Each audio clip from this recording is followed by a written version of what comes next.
Are you ready? Mm-hmm.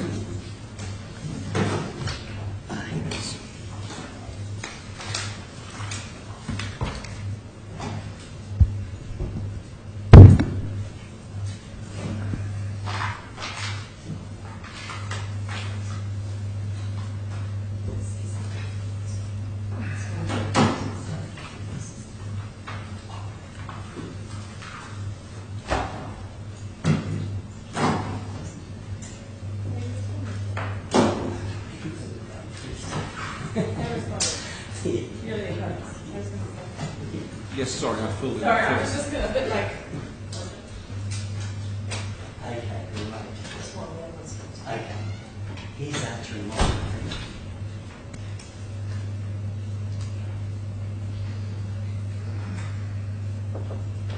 All rise.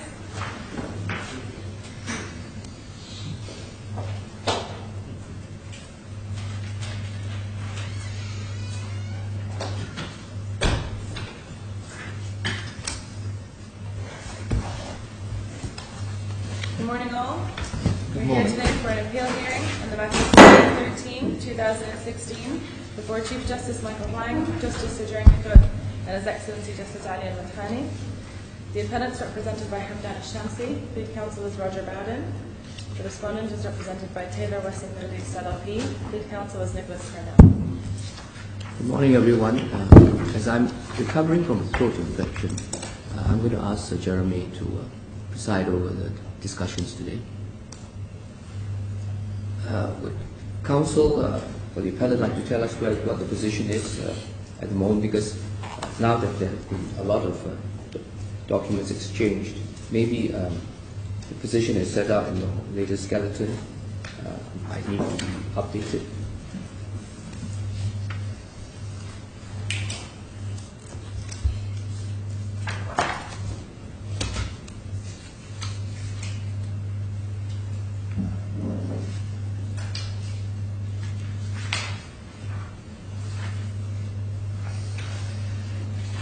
Good morning, sir.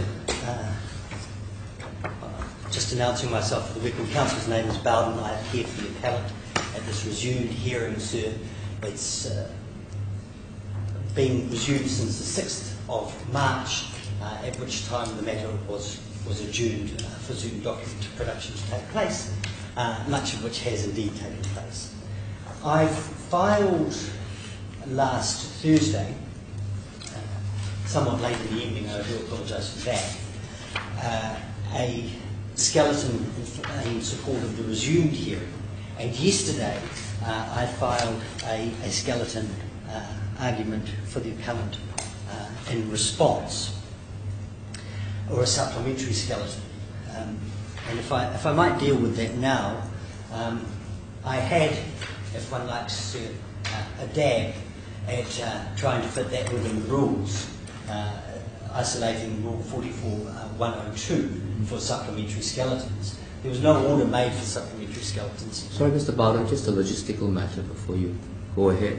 The appeal is fixed for 4 hours. Yes, sir. That was before we knew the skeletons came in. And I was wondering if parties felt that we could finish this in 3 hours by the lunch hour. If it didn't finish by that time, I wondered if counsel would mind that we just ran on and finished the case instead of having a lunch break. My position, sir, is that I'm content to run on until 3:30. Then I have to leave for another meeting. I'm perfectly happy to run on through the lunch break, but I'm very keen that between now and 3:30 we see the thing through to its end. Oh, let's get the thing over with, definitely. But that's why we're trying to explore with Mr. Bowden, the extent of the matters which have to be dealt with on the agenda today. So please carry on. Very well, sir. Well, please, sir, if there's anything that you're familiar with, ask me to move on. I have actually put very extensive footnotes, and I don't think we need to go over every footnote unless there's a need to do so. If I could just, as a preliminary point, sir, I wish to state that Vegie will in future be making application to amend its pleadings. We would have done so before now, but it's not possible to outline the shape of those proceedings, and it really does go between the in-person claim and a claim that the document is or was registered. There's been three options that spring to mind. And once we get the additional documentation which we seek, sir, we're happy to be timetabled for an amendment to the pleadings, and can do that in a matter of weeks. And put three of my skeletons, sir, and this is the skeleton supported resumed hearing. So this is a resumption of the hearing adjourned on the 6th of March. At this hearing, Vegie seeks that its appeals against the order for security for costs and refusing third-party document production be allowed. It opposes Emirates National Bank's application for leave to appeal or appeal. I understand both matters. How much of that is really live now? It seemed to me on reading the skeletons, the only point that is really there for us to argue here and determine is the question of security for costs. I didn't understand really much was being said in relation to all the documents that have now been produced. As I understood what was being said, we were going to be asked to look at them, and you will have to try and persuade us that the case is so overwhelming that no order for security for costs will be made. But in that context, one has to bear in mind this is a review of the original decision, and therefore the question may arise as to the extent to which all the material that has since been produced is relevant for our consideration. It would be hard for us to ignore it, I understand that. Yes, well, just in a short answer, sir, to that is that the judge in the first instance didn't consider the merits of it, expressly said that he wasn't prepared to. Well, because he didn't see them as overwhelming at that point. Well, in effect, Sue said, well, they all say that they've got a good case, and yes. Well, indeed, he's right. That's what every claimant does say. And the question is, have you got such an exceptionally overwhelming case that you're entitled to say the court must look at it? We do. I understand that. The question is, was he wrong at the time to take the view that he did? That's the question. Well, even if now yes, your case appears much stronger, as you will doubtless say that it does. I completely agree with what you were saying, but I believe that the answer is that because he did not consider the case, and I've talked about international ex-reg Crown Court at Knightsbridge ex parte international gaming and Debray as being cases which demonstrate that the court must, in each case, actually consider the case to be before. It is trite to say that every appellant or every claimant says they've got a great case. It wouldn't make it one otherwise. But it's not, with respect to the learned judge, sufficient to say, well, you all say that, so I'm not taking into account. They've asked me for 180,000 in security. I'm going to chop it in half, and you can have that. We say that that's actually not an adequate method of dealing with the law and with the application. And as a result of that, this court has to make a de novo consideration of the case. And I have to confess, sir, I hadn't paid particular attention to whether you consider it on the evidence that it is now or the evidence that it was then. But I'm going to say, sir, that it must... Well, that's the point, isn't it? If we make a de novo consideration, then we would treat it on the basis of the evidence that we have now before us, assuming that it's all allowed in. And I'd like some clarity as to whether or not there is objection now being taken still to all the documents that we now have before us as a matter of consideration. Perhaps we can just hear on that, so at least we know the ambit of what we're dealing with today. I think the position can be put very shortly, sir. The respondent has made an application that all of the documents which were produced by the Register of Companies and the Registrar of Real Property should go in. Those form a relatively small part of the extremely large appeal bundle. Those we seek leave to put in simply for the sake of completeness and to provide context to... Understood. So yes. The reality is that nobody is objecting to all these documents being before us, as I understand it in real terms, however relevant they may appear to be. In real terms, sir, that's exactly right. So the one thing we are concerned with here, the only thing we're concerned with here, is whether or not the original judge's order for security of costs should be upheld, or whether, because, as Mr. Bowden says, on his submission, the judge didn't take any view at all about the merits, he never looked at the merits in any sense of the word. This court looks at it de novo and therefore looks at all the documents to see whether or not there is an overwhelming case. Have I understood the difference between you correctly? That is entirely correct. Right. Thank you very much. I agree with my learned friend, and just on the, and that's going to, well, just on that point, we say that a very small selection of documents are in fact now decisive in the case. I understand. And the vernacular, so we don't want to take the blame for the additional 1.5. Let's leave aside costs of all the documents produced and everything else till the end. Let's just focus on the meat, which is this question of whether the judge looked at the question can I just correctly at the time. I did have a point on that, and that is we don't take there's nothing before the court that we take any objection to. No. Other than with one codicil. I did write to my learned friends last week and say that, and I believe it's tabs 24 and 25 of bundle 4, and that is the email correspondence between Mr. Baldwin, who was assistant counsel, and the Registrar of Real Property in 2015. We don't object to that material going in per se, but if any particular reliance is going to be placed upon what was said in that chain of correspondence, we would say or we did say, that it should be actually addressed by a proper application, witness statement and support, which sets out the whole chain, including meeting notes, etc., to give it that context. So with that... I doubt if anything much is going to turn on that at the end of the day, given the light all the other material there is. Exactly. So in that case, sir, if I just skip quickly then, I've set out in paragraphs 5, 1 to Roman numerals 4, basically what's in the volumes.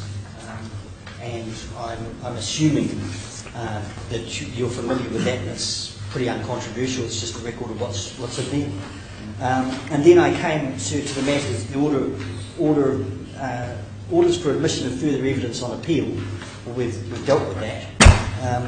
2, Vegie Bar's appeal against the order for security for costs. That's the meat of the matter, sir. I don't want to completely brush past Vegie Bar's appeal against the refusal for the order for document production. In fact, the position is that by the order of the 20th September, we now effectively have the orders that we would seek. And so it really, this matter dovetails into my learned friend's appeal against the order which relates to his client. So that those matters, in my respectful submission, can be dealt with together. Well, there is this point, isn't there, Mr. Bowden, that if the judge had made the order that you were seeking at the time, he might still have made the order for security for costs at the time. Yes.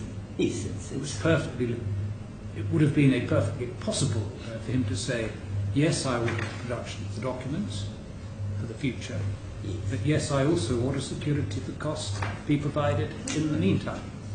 Yes. Now, that would have been a perfectly proper exercise of jurisdiction, subject to your point that you say, well, he simply ignored the merits altogether and failed to take them into account.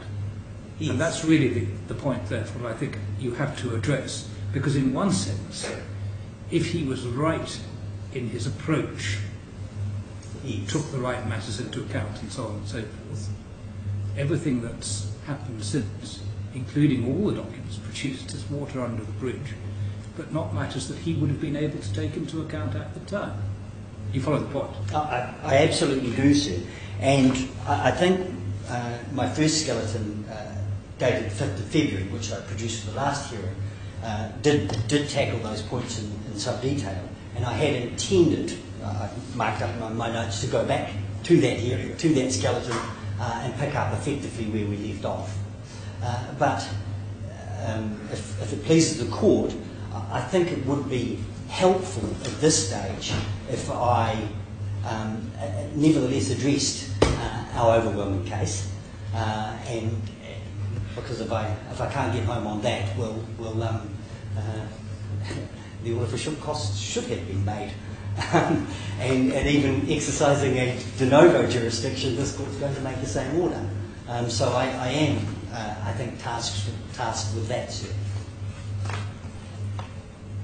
Well, it's a matter for you and what order you want to take it, but I think the point that I, at least, speaking for myself, as opposed to the court as a whole, would like you to grapple with is whether or not the judge's approach at the time, not to the production of documents question, but to the security of costs question, was in fact inadequate and wrong, as you say it was, as a matter of principle. Right. Well, in that case, sir, I'll change the order of events, I think, and I'll deal with it that way. And it would be, I think, useful to start with, in that case, Debray, and that is tab 3 in the order. I think my learned friend relies to some extent on Kozilek, which is a case that was prior to Debray, but's approved in Debray as being correct.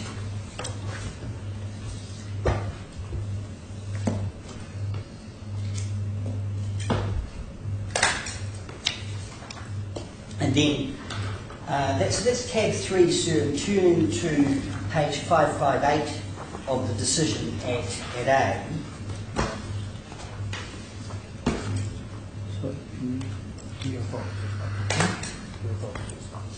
Sorry, sir. Mr. Chief Justice, it's the appellant's revised bundle of authorities, Sunday, 19 November. And we're at tab 3, sir. Top of the page, left-hand side, page 558.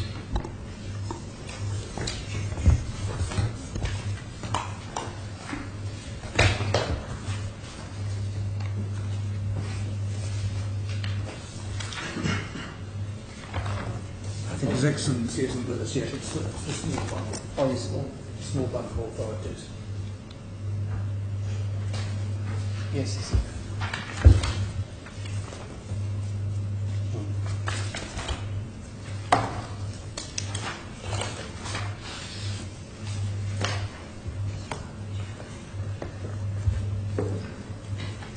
Yes, page 555, yes. Sorry, 558. 558, thank you.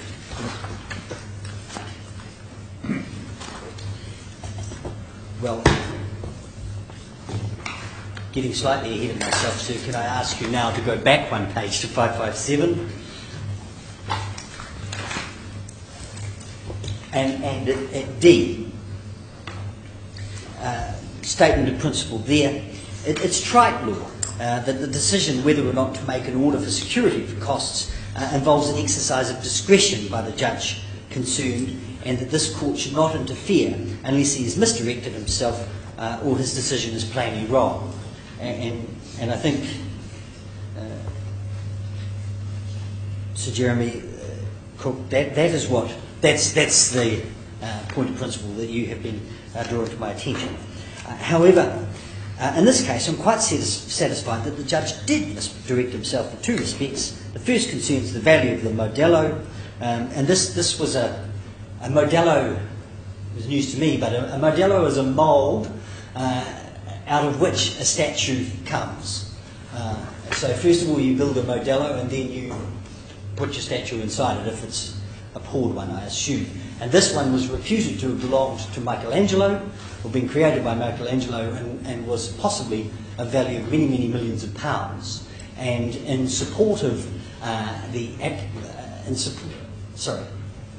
in opposition to the application by the defendant for security for costs, the plaintiff pointed to his ownership or part ownership of this modello and said, I can pay any costs that might be awarded against me because I own this modello. The defendant said, well, we've heard your modello is a fake and it's not worth anything.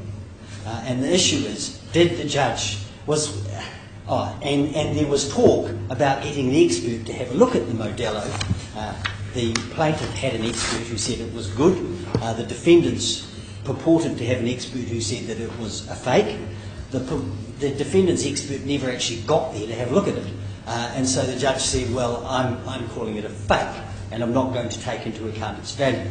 So that was the first point. The second point in the case was that the plaintiff lived in France, and there was going to be service abroad. And the judge thought that that was a big matter, when in fact it may have in fact been a small matter, that serviceability judgment or costs order obtained might not be very difficult in France. So those were the 2 points that the judge should have looked at, but did not. And so if we go down the balance of page 557, that is really deals with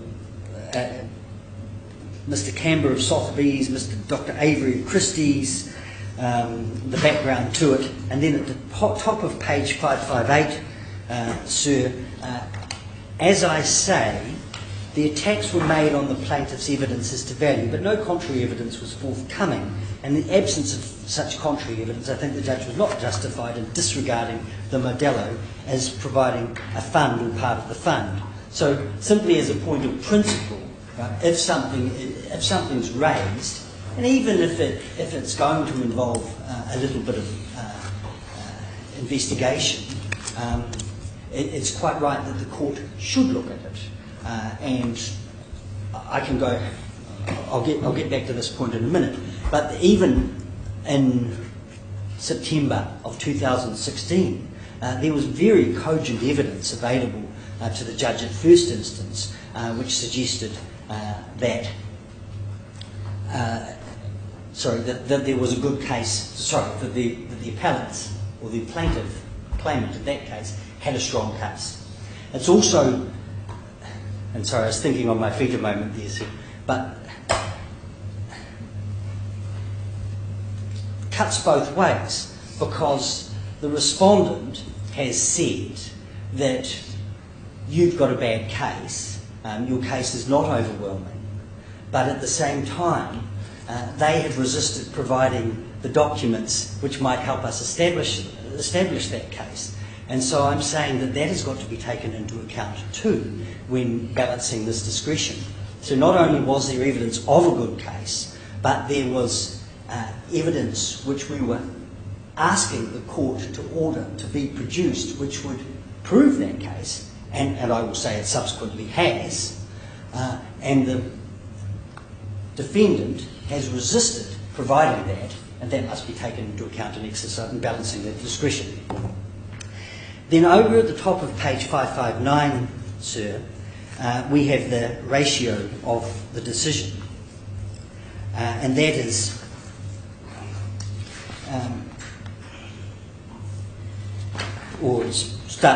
very, very bottom 558. This is that a defendant should be entitled to security if there's reason to believe that in the event of his succeeding and being awarded the cost of his action, he will have real difficulty enforcing that order. If this difficulty would arise from the impecuniosity of the plaintiff, the court will of course have to take into account the likelihood of us succeeding in his claim, for it would be a total denial of justice, and that poverty should bar him from putting forward what is prima facie a good claim. And that, in my respectful submission, really is the point. If, as is admitted in this case, the company cannot pay, this was a single-purpose vehicle, or special-purpose vehicle. The company was set up to operate a restaurant in that premises. It didn't have any other purpose.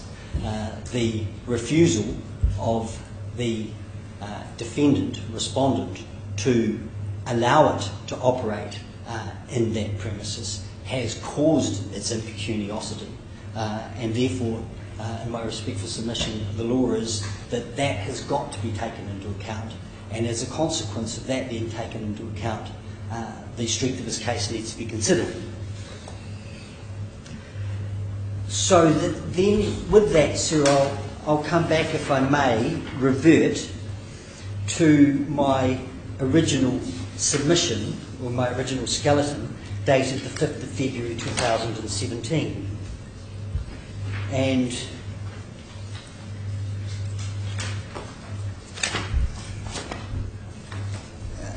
I'm afraid I'll start back at the beginning, but I will skip any of the parts that delve into the evidence and the contractual matrix, etc. But I think it is useful to start at page 3 of the skeleton dated 5 February 2017. Where we can find that? Behind? Which building? Tab 12, is it a bundle one? Bundle one. I'm hoping I bought spare copies in the event that I have a terrible habit of not. This is the 11-page skeleton. Yes. Is that what we're looking at? Yeah, I got that. Tab 1, page. Tab. No, I'm sorry, sir. That tab 12 one is the one from the first hearing. Oh, right. We didn't produce a place for it in the bundle. If I might approach the registrar, I had 3 copies.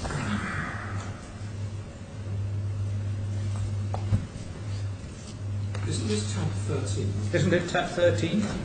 One in support of the application for leave to appeal? I stand corrected in respect of that. Support of the appeal, so that is different. Hold on, it's different yet again, the one you just produced. Should be. No, that's it, sir. Indeed, that is it. That's it, yeah.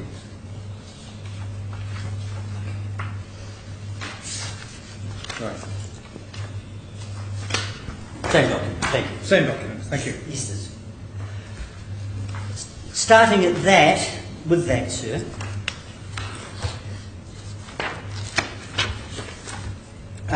we'll just, if we go to the index, I'll deal with the exercise of the discretion, the hearing. We'll leave out the contractual matrix, the contentions of the parties, come back down to security for costs, the merits it's appropriate to take them into account, and then, sir, the cause of difficulty, stifling. Thank you. So, the starting point, sir, is the exercise of the discretion, and you're quite right, Sir Jeremy, in pointing this out before, that all limbs of the appeal are against the exercise of the discretion. In addition, this is an appeal against case management decision, and the considerations of 44.31 apply. Those issues are dealt with at the conclusion.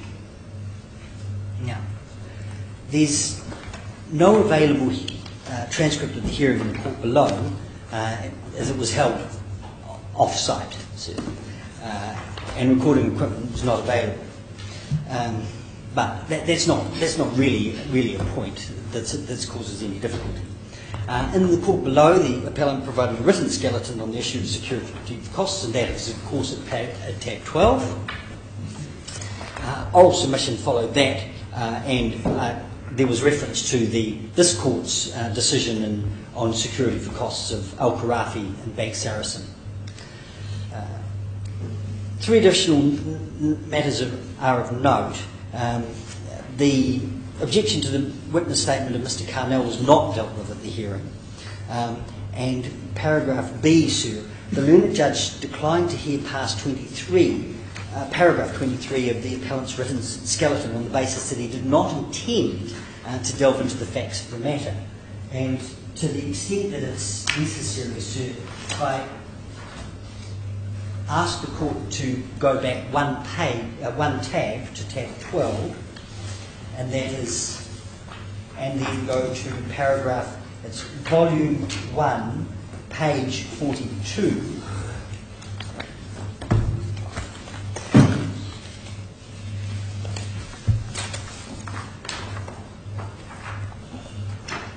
So there, sir, was the skeleton, and that is where the skeleton started to delve into the merits. It starts off, Mr. Al-Khalili has pointed other matters, paragraph 24. Three matters are immediately apparent. The lease is prima facie valid. There's very cogent evidence that EMDB purchased the 2 units subject to the lease, and then goes on about notice. It deals with the letters of offer dated the 18th of December 2011, the letter of acceptance dated the 26th of December 2011. It deals with the absence of the Excel spreadsheet which is referred to in those letters, and of course the Excel spreadsheet is subsequently arrived, and it denotes the 2 units as leased. So that is on volume 1, page 43, small paragraph C, small Roman numerals 1. It deals with the master sales agreement, which has subsequently arrived and is consistent with what is said there. And then it deals with a letter written in March, April to the Registrar of Companies and other written acknowledgement of the claimant's lease believed to exist. So, even at that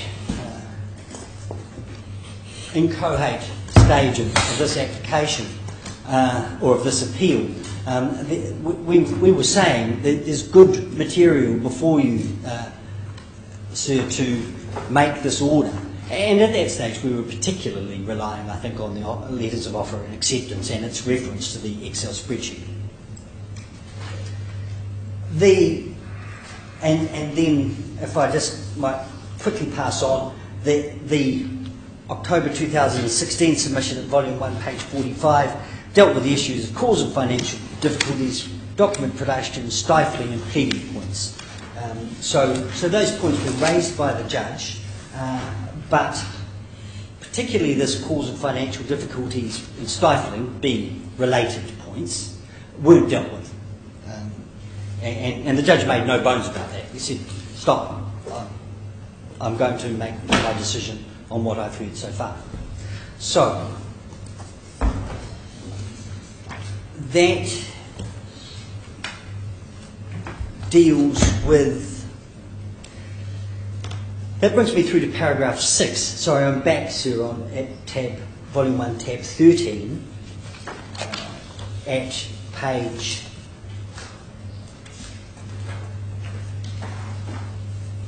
51, paragraph 5 of the February-March submission, skeleton.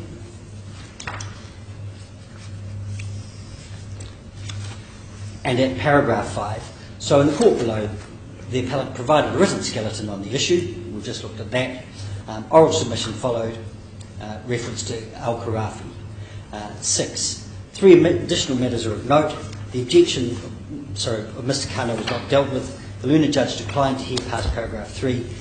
And C, the learned judge drew attention to the significance of 2 agreements for sale and purchase, and indicated the absence of any notation of the leases and encumbrances was significant.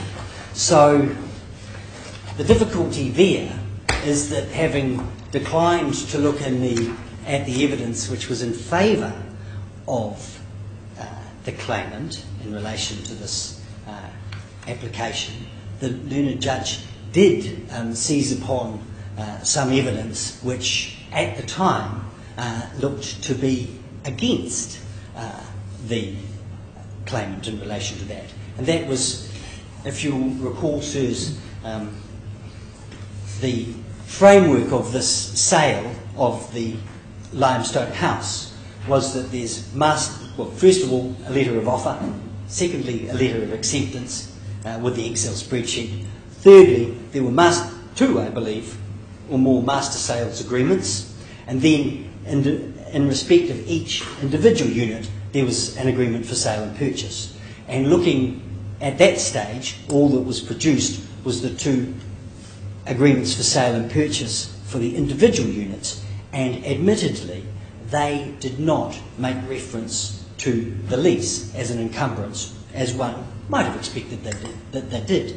There's a reason for that, because overall, the master sales agreements did provide for that, and the letter of offer and acceptance had provided for that, and the spreadsheet had been provided. So the evidence was not as significant as one might have thought. I don't want to interrupt my learned friend, but if he's going to refer to the sale and purchase agreement for the retail units, he really ought to produce it and take you to the relevant passage, should he be able to do so. I understand my learned friend's referring to the master sales agreement. Yes. And in that case, sir, and we don't make any bones, sir, that this does not appear to be the exact master sales agreement. Well, it appears to relate to residential units only, for one thing. It's got square footage that's different for another. And thirdly, it doesn't specifically, therefore, deal with the question of the leases of these two particular properties, does it? Well, so you don't get much assistance from that. All you can say is that there's a general reference to the possibility of leasing. It was somewhat disappointing that, having gone to the trouble of making an application for subpoena, that the relevant officer from Union Properties brought along the wrong version. Well, is it the right agreement at all? Because it appears to relate only to residential properties, not to retail properties of any kind. Is there another agreement? Yes, sir. Because the letter dated the 26th of December makes reference to the fact that there shall be a series of master sales agreements. You'll find that at file 2, tab 16, page 127, sir. Thank you. Can we have that reference again? Mr. Cardell? Of course. Bundle 2, tab 16, page 127.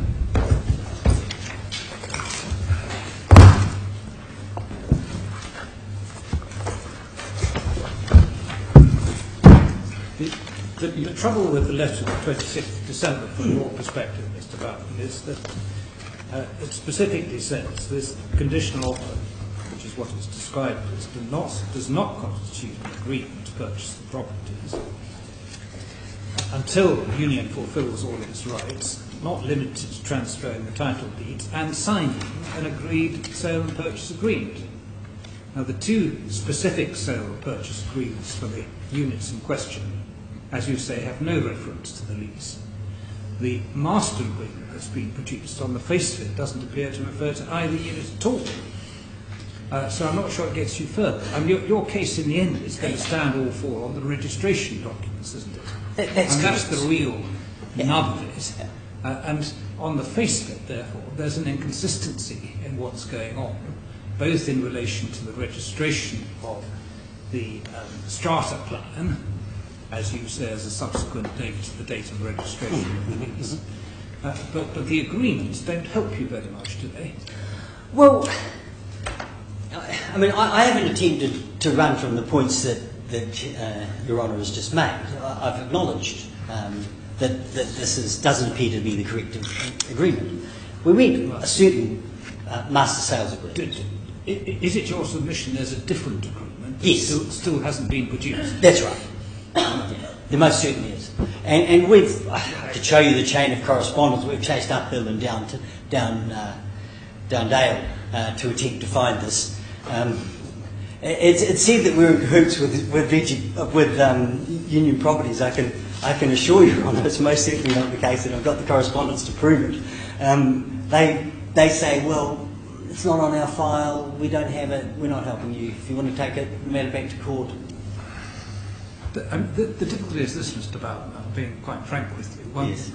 Once looked at these papers in some detail, at all the documents, we can see the strength of your case in relation to the registration documents as they now appear to be.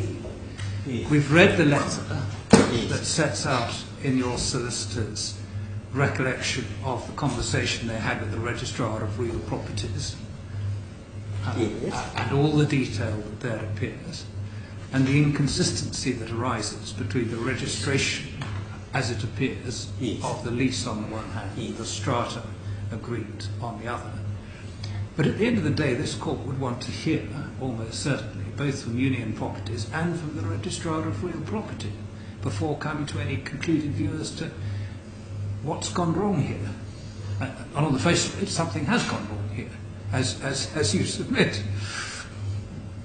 Cooke, you're quite right, sir. So there's a lot up for discussion and debate and argument. And the master sales agreement, I absolutely agree, sir, is not my best evidence. In fact, it went in as a supplementary addition to the bundle earlier this week, simply because I saw it was going to come up. But it was not our intention to make any particular reliance on it. But the point is this, is that, and I'm sorry, if I might just take a moment to look at Emirates MBZ's letter, because I didn't mark the point. The point I was referring you to was the point of page 129 under paragraph 8. Yes.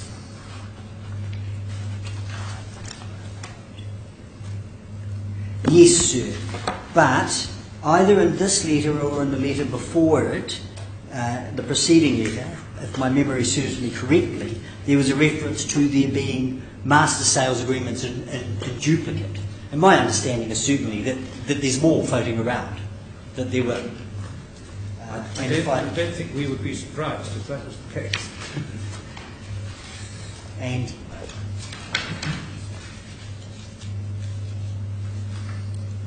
so you've only got to compare the square footages to see that we're not talking about exactly the same ambit of... Volume 2, page 124, Yes. Act 3, sir. Yes. Yes. 2 master sales agreements will be signed. Yes. And I think we've got the wrong one.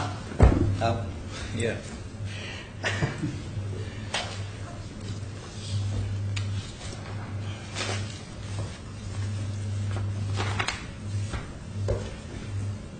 And just on that point, if we didn't have so much other good evidence, it might have been worth making an application to call some evidence to say, well, the fact that it refers to it in A means that it is actually there in B. That was available. I did consider it, but this case it's covered enough ground already, I thought, without burdening the court with that. The 2 projects that you're referring to... Limestone and Index. And if you're not distinguishing between 2 projects being limestone residential on one hand and limestone retail on the other, because as I say, the master agreement you've got appears to be residential only, whereas obviously the concern here is with retail units. I'll just come back to the document if I may soon. Yes, back to 123, 124. Because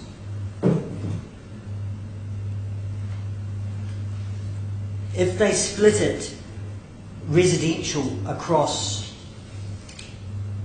both Index and Limestone, and then retail and commercial across both buildings. That would be logical, but They haven't done that, have they? Not on the basis of the master agreement that has been produced. it was disappointing, sir, but it's. It is what it is.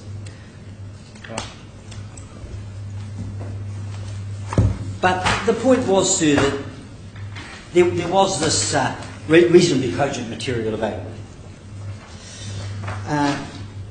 The contractual matrix, I indicated that we would skip past that, sir, and indeed, so I'm back on my skeleton of the 5th of February. So we'll go past the contractual matrix, go past the contentions of the parties, and go past the respondent being bound by the lease. And that brings us to paragraph 8, the internal paragraph 8 of the page 8, of the submission.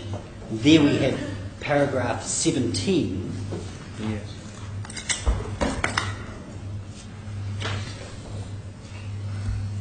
And we had, in fact, sir, I note that in the later skeleton, we got to paragraph 17, small Roman numerals 2b, when we adjourned the hearing, when the hearing was adjourned.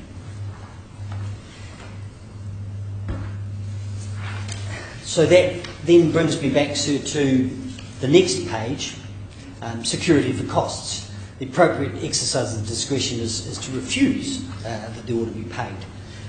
It's accepted that the threshold test is met, and that the appellant would be unable to meet an award of adverse costs, so that's against us in 25.102 brackets 2.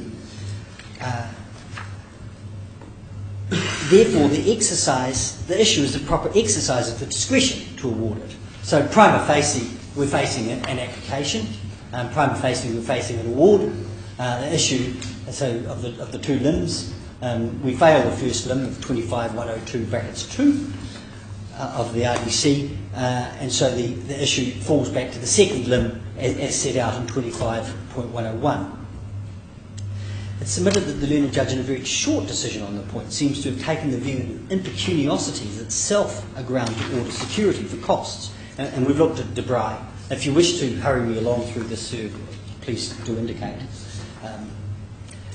There was no assessment of the merits, how the impecuniosity came about, the ability to pay, the desirability of making staged orders, or the desirability of joining UP for costs purposes. The learned judge, at paragraph 7, learned judge noted at paragraph 7 the appellant's argument that there's a likelihood that the claim will be successful, but disposes of that by stating, as with all litigation, it cannot be said with certainty that any party will become liable to pay the costs of the other. The learned judge did not go on to consider the relevant considerations and indicate in the exercise of the discretion which matters were accepted or not and why. That, submitted, takes the virtue of brevity a little too far and amounts to a failure to give reasons. And I've quoted there Knightsbridge and Crown Court. I'm suggesting you're tolerably familiar with that, but I'm saying, with respect to the learned judge, this is a classic instance of Knightsbridge and Crown Court, whereby the judges said, I'm making up my mind now. Indeed, the learned judge at hearing expressly declined to consider the merits and did not allow counsel to address him on that part of the case, or at least read past paragraph 23 of the skeleton. It's submitted in the interests of justice that RDC 133 gives the Court of Appeal extensive remedial and curative powers, including to make or give any order that could have been made by the court of first instance. And so, if we, Powell Street and Manor, for example, whilst great respect needs to be paid to the judge at first instance, that actually deals with witnesses, I know, but where the judge doesn't deal with the matter, it falls to this court to consider the matter in the manner that the judge would have, or should have, and with the codicil added here, and in light of all of the other material that's come to pass. There's one further point too that might weigh on this discretion. Here we are at the end of a somewhat torturous process whereby we've had one voluntary disclosure of information from the Registrar of Real Property, 5 4-step or 5 not so voluntary disclosures from the Registrar of Real Property. We've had applications, 3 against the respondent. They still haven't provided a single document other than the 150 pages which they provided right at the beginning, which only supported their case and nothing, and didn't provide any documents against their case. In view of all of that, isn't that another matter to be taken into account now when assessing the security for costs? Should we be put through all of that and then the court says, well, your case is improved, but we still think you should pay security? I mean, in a lot of ways, sir, the client has done penance. He has paid. He's had to fund an enormous application to get where he is today, and has made some significant progress, although not total progress in respect to the matter. Now, the merits. Is it appropriate to consider them in this case? I think I can very briefly deal with this point, and that's at paragraph 24 of the original submission of 5 February.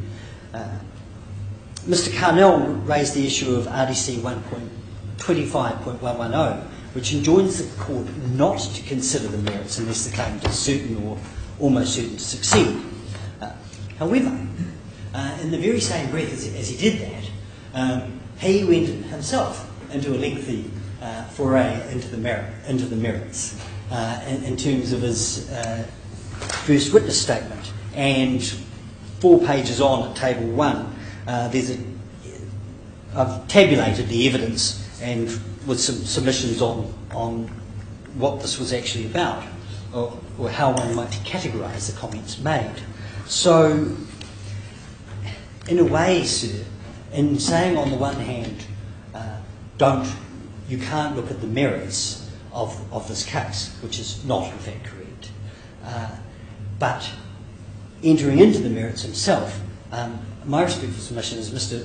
Carnell rather opened the door to a consideration of the merits, particularly as he made a number of points. And I'll say this right now, there's no allegation that Mr. Carnell was in any way being dishonest in what he said, but that doesn't alter the fact that what he said was wrong, was subsequently proven to be wrong.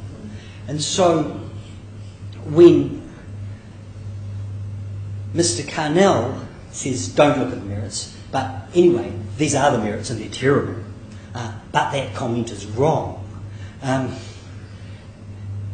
shouldn't the claimant or the plaintiff be able to follow him down the rabbit hole and establish that that's not correct? Well, the burden still rests on you. True. To show, without detailed investigation of evidence or law, that the claim is certain or almost certain to succeed.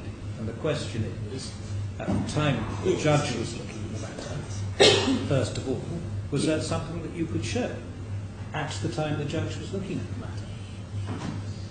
Well, and secondly, it may be, can you satisfy that test today? There are 2 distinct questions there. yes. Well, but to show the judge was wrong in the first place, okay. you'd have to show that you could have satisfied that test at the time on the available material. I'm absolutely certain that the point's not lost on you, sir, but if the judge didn't consider it in the first instance, this court is considering it de novo, and the second limb of that, or the second part of that proposition applies, i.e. this court considers it on the information that is available now. Yes, but it's hard for you to say he didn't consider the matter at all, albeit the reasoning is very brief, isn't it, Mr. Bowden?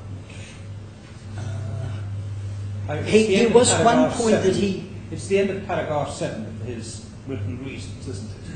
That's Yes. what you have to focus on, and then focus on what the evidence was at the time as to whether he was justified in coming to that view. Did he take the right matters into account or not?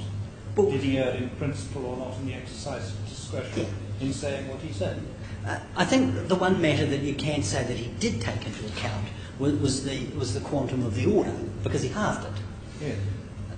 But that aside, I don't understand that he did take any other relevant matters into account. He really just dealt with the 25, I think it's 101.2 But let's look at paragraph 7 of his reasoning, and you can address this as to what you say he didn't take into account in relation to paragraph 7.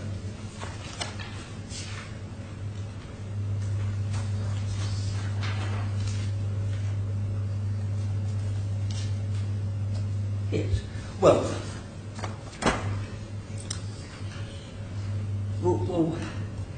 that's an absence of reason, sir. It's an absence of consideration, because it says they all say that, and they all do. That's true. But the court is obliged, under these well-established principles of ex parte Crown Court, of Knightsbridge and De Bry, and indeed Porzelak, to actually look at the principles. And indeed, sir, in the very next paragraph, this court's decision of Bank Saracen of the 9th of November 2010, paragraph 25 of my submission, if this difficulty in enforcing the order would arise from the impecuniosity of the plaintiff, the court will of course have to take into account of the likelihood of his succeeding in the claim. For it would be a total denial of justice that poverty should bar him from putting forward what is prima facie a good case. So there, sir, this court in Karafi was approving that exact statement of principle from De Bry, sir.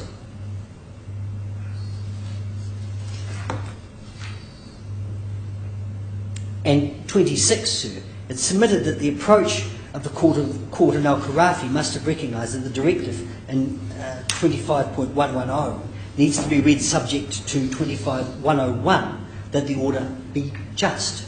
And indeed, the overriding objective of RDC 1.6 in this circumstance to be just, to look at the strength of the case. And so, and then coming back, sir, to this point of, okay, what did the judge have before him at the time? And I think we've set out what he had before him. It was the letters and the reference to the master sales agreement and the reference to the Excel spreadsheet. Okay, but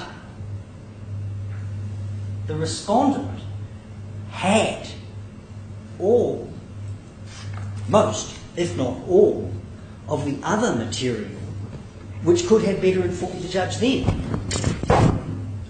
and didn't make it available.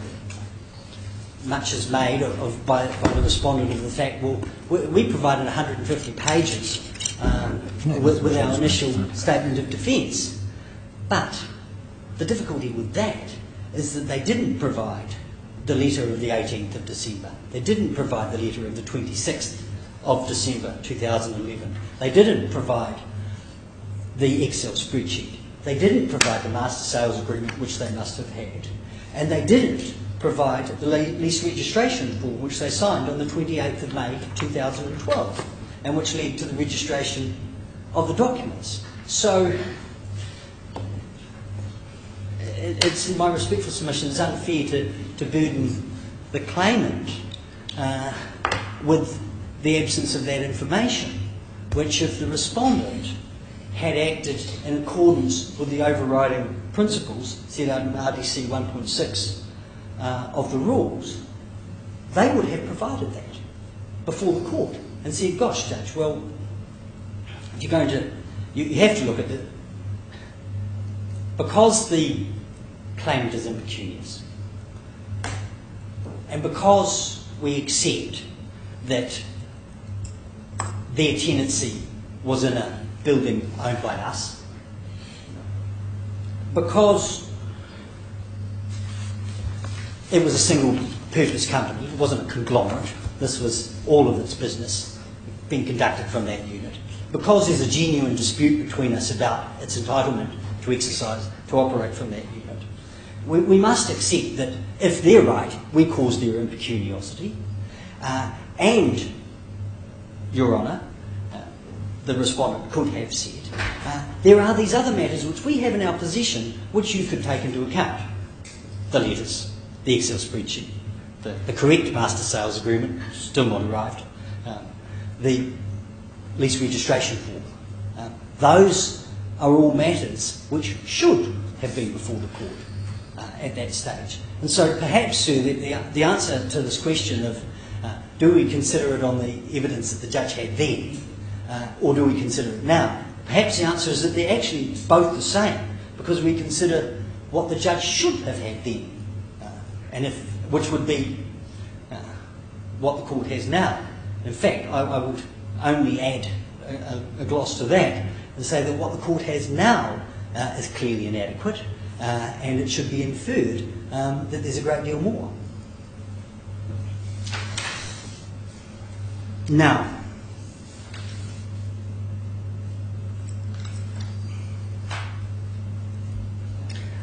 just on that last point, sir, there was the reference in Al-Kharafi to the vision of Dubai, that a corporate citizen is equally entitled to the benefits of a strong and effective justice system and the judiciary's dedication to fairness.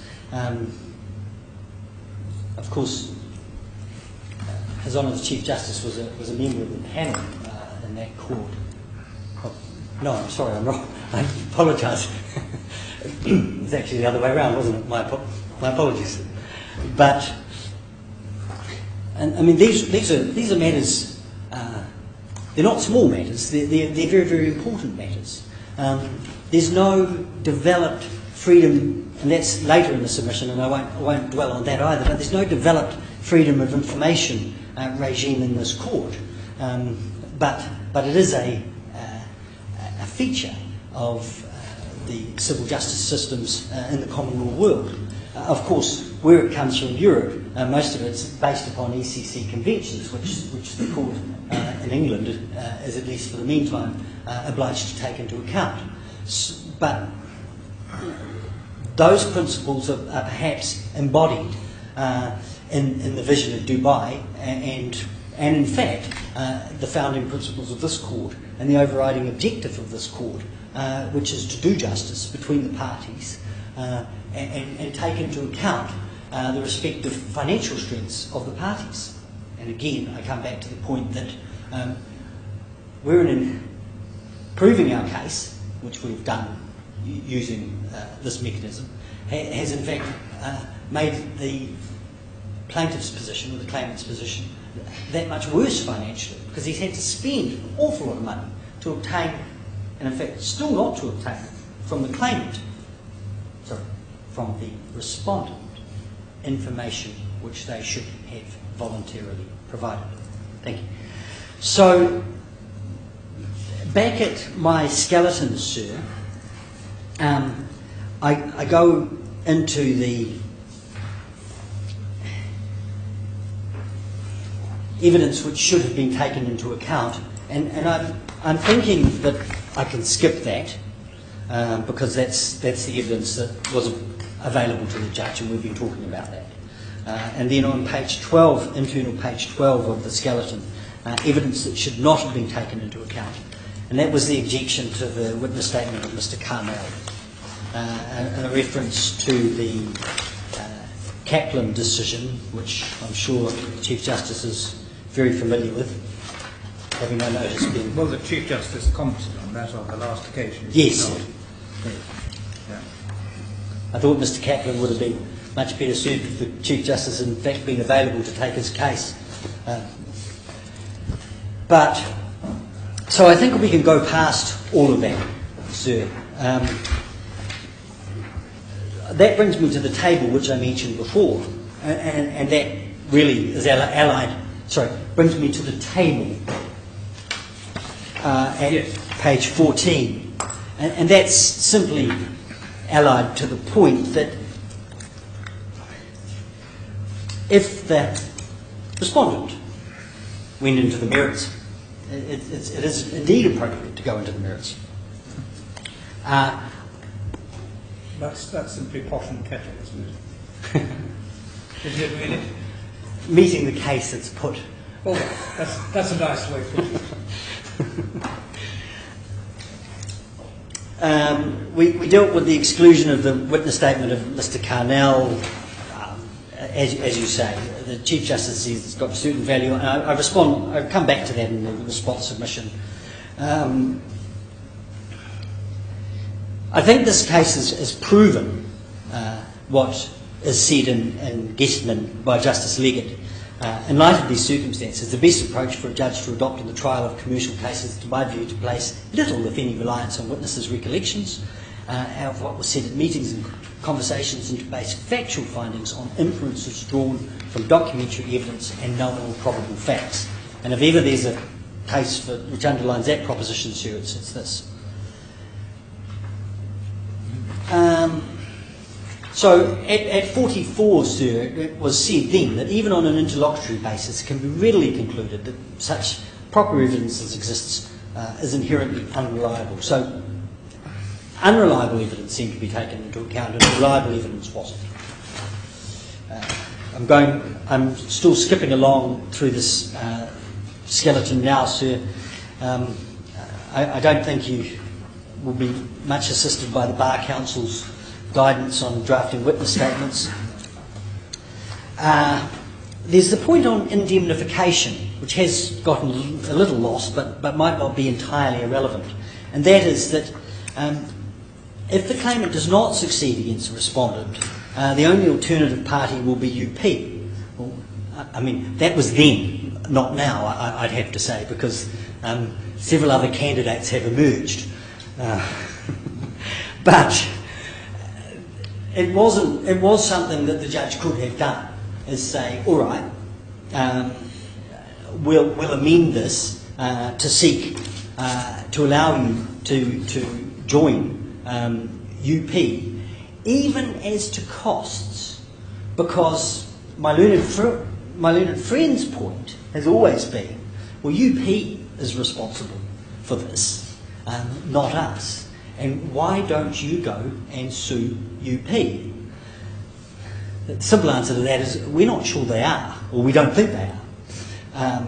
But the answer is, if my learned friend is right, they would be a prime candidate to meet the costs, and it was asked that an opportunity for indemnification be granted, and it wasn't given.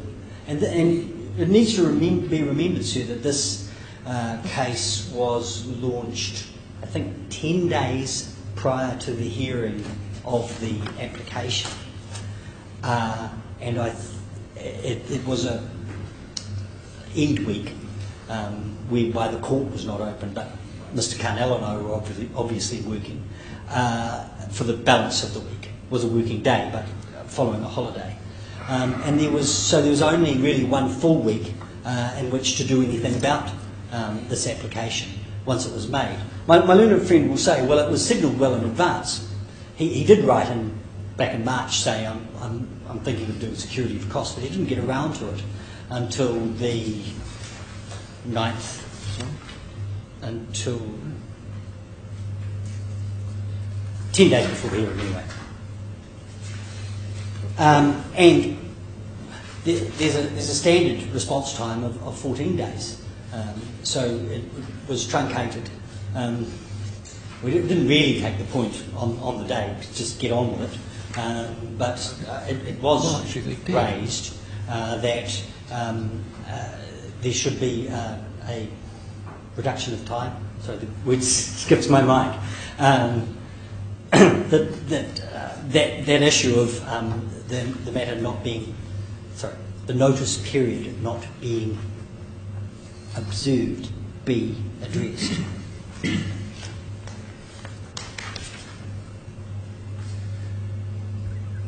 Now, so that it should first have been adjourned to join UP as a party to costs, and then 51, this paragraph, page 18, paragraph 51, cause of difficulties, as relevant consideration to assess whether difficulties faced by the appellant were caused by the respondent. As this was a single-purpose company which was incorporated to develop a restaurant and bar at leased premises, the answer must be yes. Stifling. Now, the company cannot pay, and Mr. Al-Khalili addressed that in his third witness statement. He stated that the appellant cannot pay the security audit, whilst he does not go as far as to say that sources associated with the appellant can never pay. It's submitted that that's not necessary. Radu v. Houston, 2006. The claimants do not have, in support of the stifling submission, to go so far as to prove that they could not in any circumstance raise the money. The claimants are expected to show that after due inquiry that there's no available external source of funds to pay security, for example from shareholders, stakeholders or associated companies. Well, there was simply no evidence about that at all. That's correct, sir. So that's your difficulty about causing the impecuniosity point too, because at the end of the day this comes down to a stifling of the claim point. All those cases in the end come down to stifling of the claim. And you're a bit short on evidence on that. Well, he could get $80,000 if he had to, sir. I'm so sorry. He could get $80,000 if he had to. So we haven't seen it. And that's the reason. Well, in a sense, that answers the point, doesn't it? Well, not really, Sue, no. Because, Well, does answer that point. doesn't it mean then you stand or fall on your overwhelming success point? Correct. That's really what it comes Correct. to. Yes, yeah. And we haven't tried to make something that he hasn't said it, and there's a reason why he hasn't said it, and Yes. that would be the answer. And indeed, the fact that all this work has been done since rather exemplifies the point. Unless it's all been done on credit. Been a lot of that, sir. But we won't go there, Mr. Hwang. It's an important case. Yes.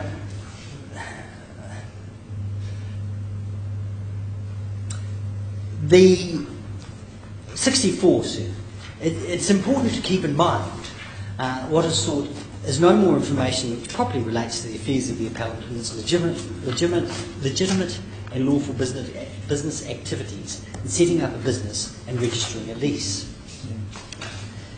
There's no public interest exemption or exception that should apply which would justify the withholding of... Oh, sorry, sir, I'm reading. I've got to slow down. If I can move on page 22 to the conclusion. Yes. In an appeal against the exercise of the discretion, the court must not disturb the decision unless the decision maker used the wrong principle, failed to take into account some relevant matter, took into account some irrelevant matter, or was just plainly wrong. However, the absence of reasons from the learned judge determines that a de novo consideration of those matters is appropriate. The due deference principle need not be applied to findings which are not readily discernible. The court below failed to consider matters which was bound to take into account A, the strength of the appellant's case, B, stifling, C, the reason for the appellant's impecuniosity. Can I just stop there because it's just occurred to me on this stifling and impecuniosity. It's not a total back down because the company is entitled to be seen as it's a corporate entity of itself, and so it is stifled. If one extends that proposition out and says, well, so the company is a single purpose company, it is stifled. You have to then go past, and it has no means to pay, and that can be laid at the feet of the respondent, we say. So one has to get to that point and then say, is it just in all the circumstances to then say, well, the shareholders who have been out of business since the 2012 when they tried to get into this building should pay. And I think so that this issue of justice, it sort of covers all of it, and it certainly covers that point. And then, in considering whether it's just to make the shareholders pay, it's relevant to look at all of the circumstances, including what's happened since, including that they wouldn't have had to make any of these applications if the respondent had simply turned up the information which it must have had. Or, if they didn't have it, admitted they didn't have it, and joined us in an application to get it from the registrars, which might have made life a lot easier for everyone. So that takes me to D, whether it's appropriate to join UP for cost purposes. We've dealt with that, sir. And that, again, coming back to the stifling, it's one thing to say, well, the shareholders could have put it in. But if they provided a indemnity from UP, or if they joined UP for cost purposes, that would have completely got rid of the problem and been allowed to do that. And that would have meant that the shareholders didn't need to inject these funds. I'm certainly not saying it would be easy for Mr. Al-Khalili, particularly today. If we're looking at things today, it's a lot more difficult than it was then. And we say that's not our fault. And if the desirability of the registrars providing information, and that comes back to the same point, is whose fault is it that this information wasn't there? That's the end of those submissions, sir. If I might now come back, and I realise that the court is, it appears to be very well familiar with the detail of this case.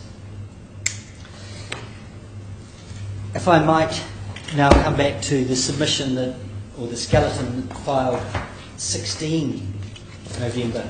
It's got today's date on the front. And we can skip now straight through to page 6 of that document.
Vegie says that on 1st of October 2010, it entered into a lease with Union Properties for a period of 10 years, and that was later replaced by a second lease of April 2011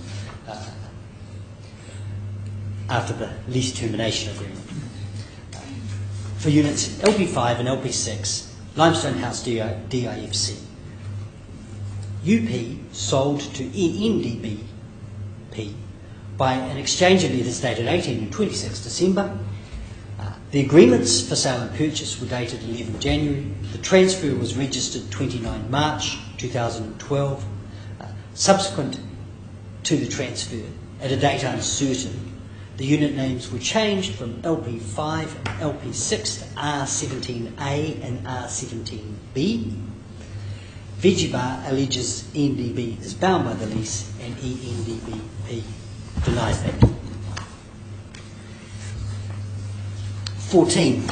The hearing ended with counsel for the appellant providing an explanation to the effect that ENDB buying the freehold units, which were sold expressly subject to lease, engaged in Article 31H of the law.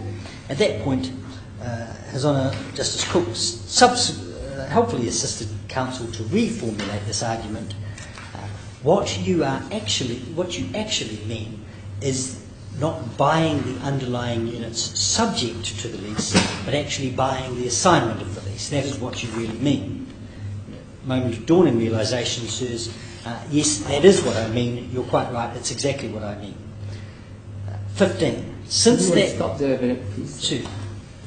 Go back to your footnote. Yes. 12.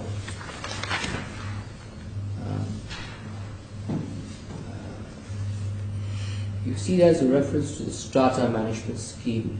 Sorry, strata management statement. And Yes. plan. What is the strata management statement? I cannot find it in any statute. The strata management statements. Well, there's strata management plans, and then there's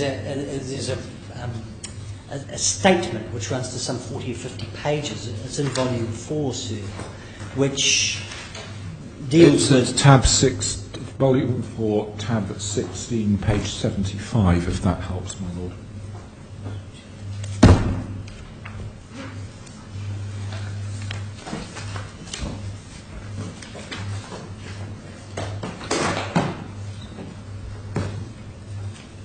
It's a single Excel spreadsheet. No, sir. It should be tab 16. Please tab over. Tab what? 16. That is the strata management statement. Possibly. What page number? It's volume 4, page 76, bottom right-hand corner. What's the legal status of this document? It is, well, that is very interesting, Sue, because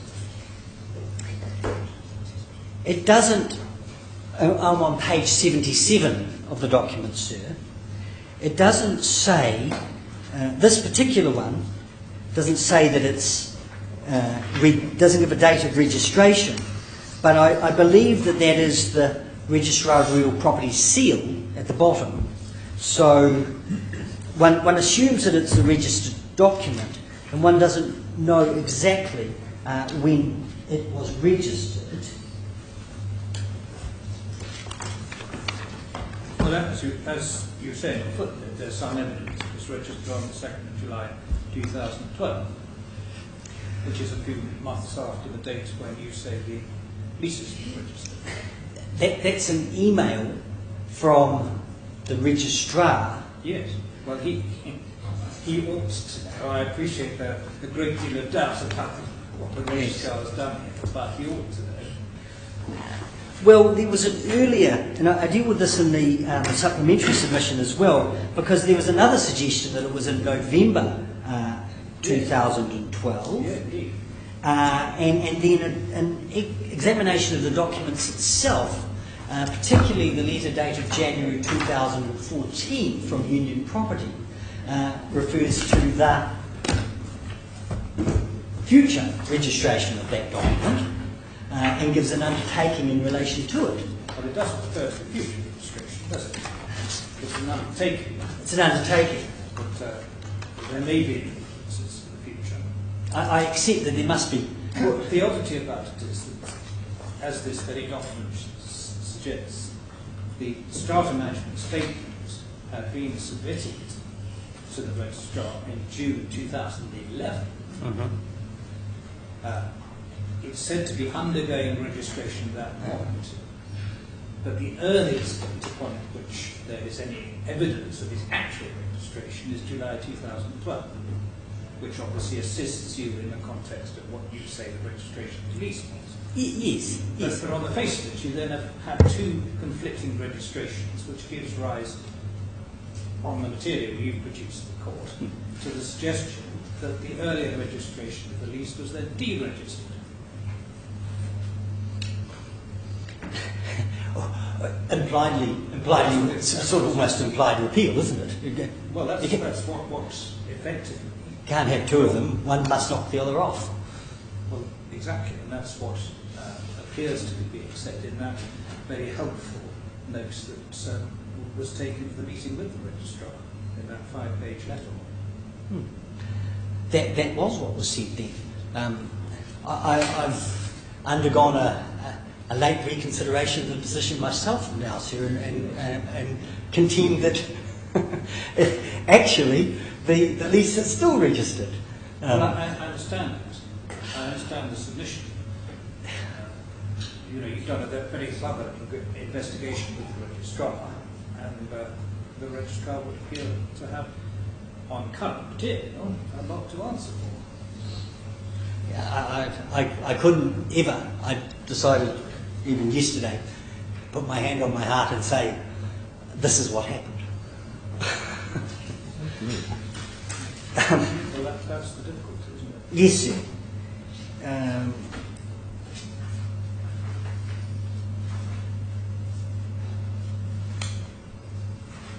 Sorry, I was just looking for that additional note from the subsequent submission of yesterday dealing with the registration point. What, the November date, you mean? Yes. My apologies. And of course, sir, the only primary document which we have, which actually records the registration of the strata management statement, is the title deed itself, which was not issued until until late 2014. Yeah.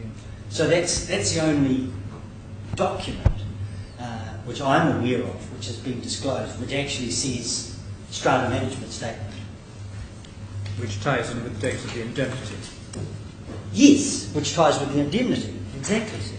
And also, in regards to the submission of the strata management statement in June 2011, of course the plans themselves weren't drawn until February 2012. So the strata management statement goes in. But if one looks at the plans, the drawing date on the plan is February 2012. So I take you to the documents here. So volume 3.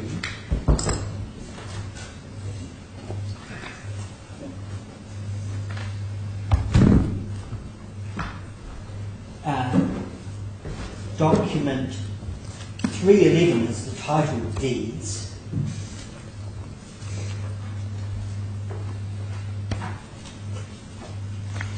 They were registered on the 9th of November 2014.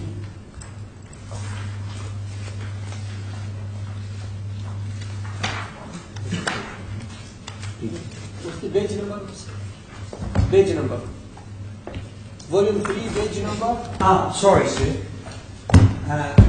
Volume 3, document 3.11, page 50.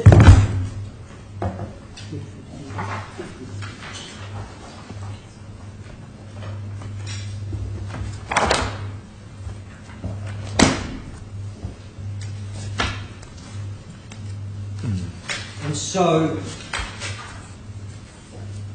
those are the title deeds, and the titles were issued on 9 November, and then if one comes to those notes of what the property ownership is subject to, go up 2 from the bottom, registered strata plan 401001, including strata management statements, as may be amended from time to time.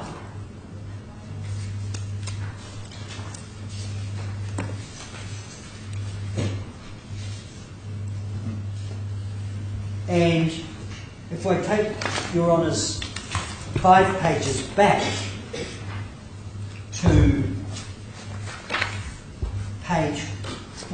45,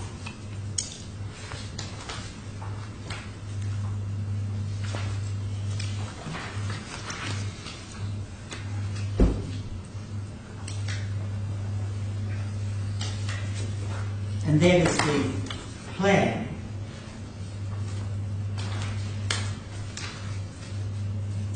And then if one comes down on the right-hand side, the plan which shows that the unit numbers were issued is, say, R45.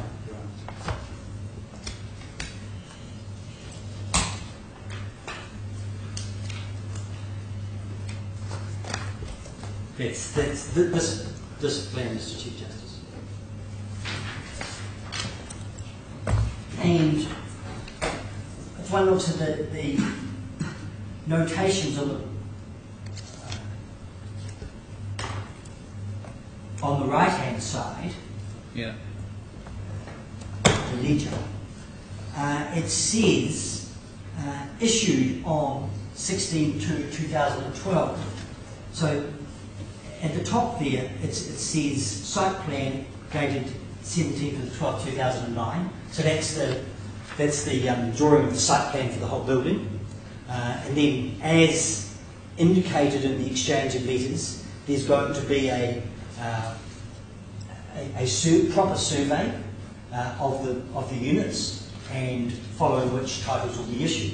And so those exchange of letters were at the end of 2011. And they got on with the job because on the 16th of February the next year, we had these plans issued. And so the strata management statement itself needs to be taken,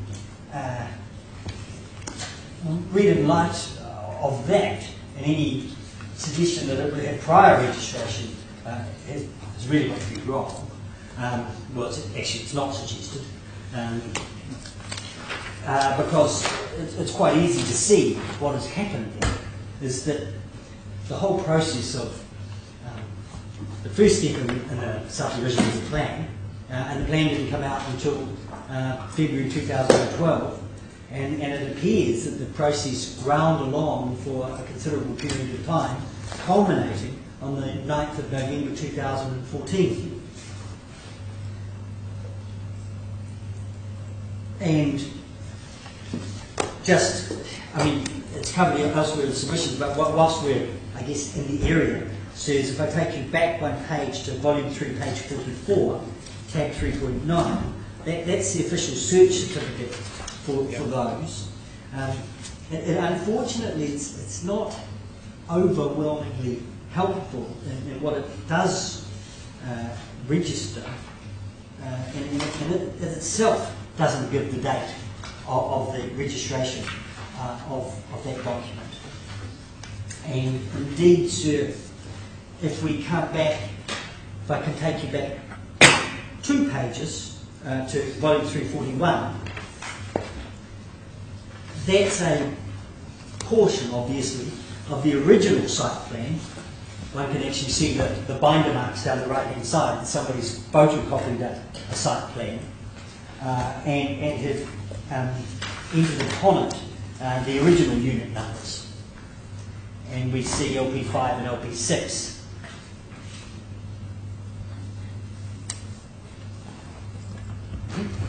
And then coming back one more page to volume 3, page 40.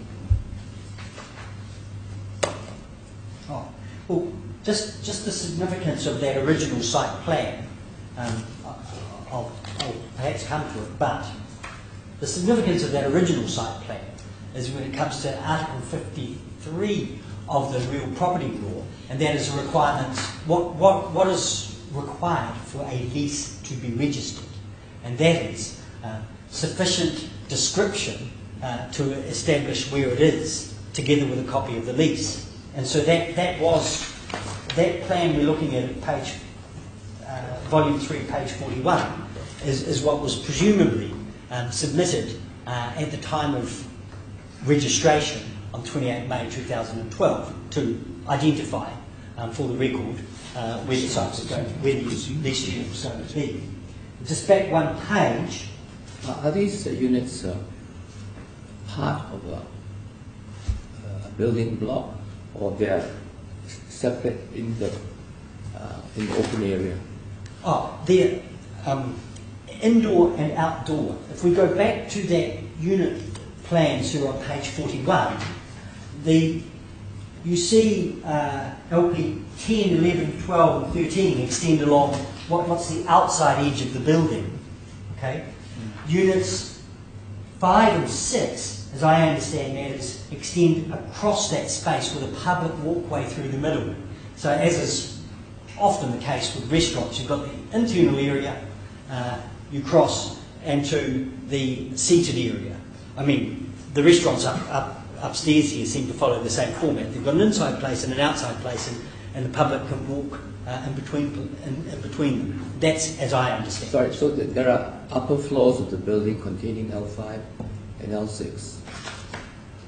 It's single level, just on the one level. So the roof of LP6 is an open roof? The roof of part of LP6 is open. So on the left-hand side, as we look at LP6... Are you saying that this is a plan that was registered with the registry of real property? This is the plan which I understand accompanied the lease at the time of registration, sufficient to isolate the leased area. I'm sorry, Mr. Bowden, but could you tell us where that's referred to in your client's witness statements, please? You know, Mr. Carnell, if you want to speak, be more helpful if you sit up, because I'm your sorry, voice is completely muffled. I'm sorry, my lord. I was just interested to know. I know you're trying to be unobtrusive, but sometimes you need to obtrude a bit.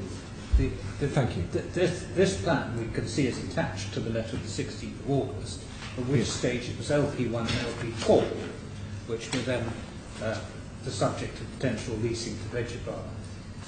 You tell us that it's also the plan that may have been submitted at the time of registration, but I think Mr. Carnell was right in saying there's no direct evidence of that. It may be a logical inference to draw, but I don't think there's any direct evidence of that, is there? Can I come back on that? Because You think there is? Yeah. I thought it was. Right. All right. I'm not going to say that I don't get confused. Well, you may be right. I'm not sure that I've seen it, and it may be, as said, an inference that can be drawn. But on the face of it, it appears to be attached to the letter of the 16th of August, 2010. And what, there were different units at that time? Yes, there were different units at that time. Okay. The change comes about on the amendment for the lease for termination and the re-lease in 2011. So you get LP 5 and 6 instead of LP 1 and 4. And who is Yes, that's correct. And who is the Abu Dhabi Islamic Bank, who appears to be the registered proprietor? As I understand, sir, the Abu Dhabi Islamic Bank is the holder of the mortgage, and the real property law provides that the mortgagee is entitled to be registered as the owner. Okay, carry on.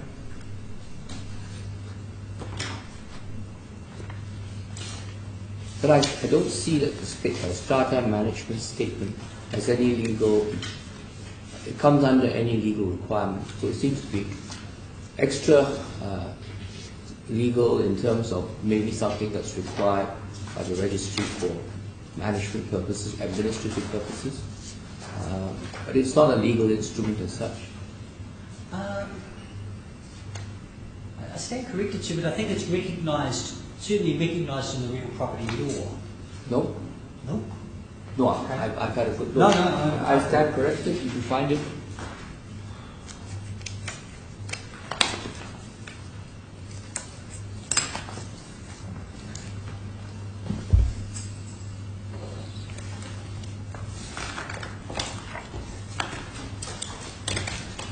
Don't waste time now. Please move on. Thank you. We'll get to that. Right.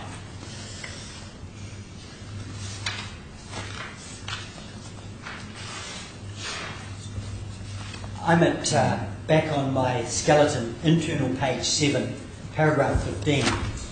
Since that time, over the course of 5 separate disclosures by the registry, registrar, I've called him Raw for shorthand, each of which has been accompanied by a stout denial that any further documents exist. Two documents of critical importance have emerged.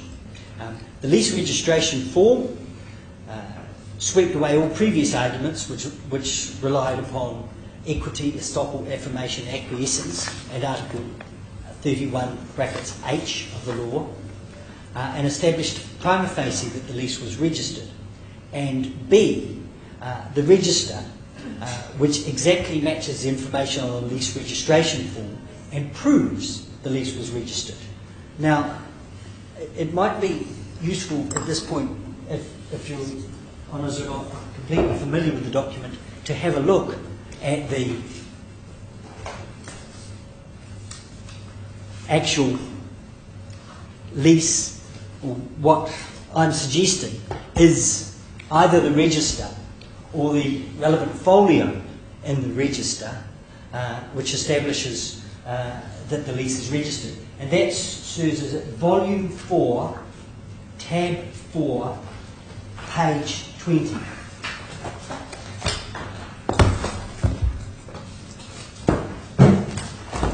And I did send to Madam Registrar yesterday the actual spreadsheet itself, simply because printed out spreadsheets are notoriously difficult, and no matter what my very capable assistant did, she could not grow this one very much. But we did print the relevant page on page 20 on the A3 paper, which folds out. And there we have the very top line, 28 May 2012,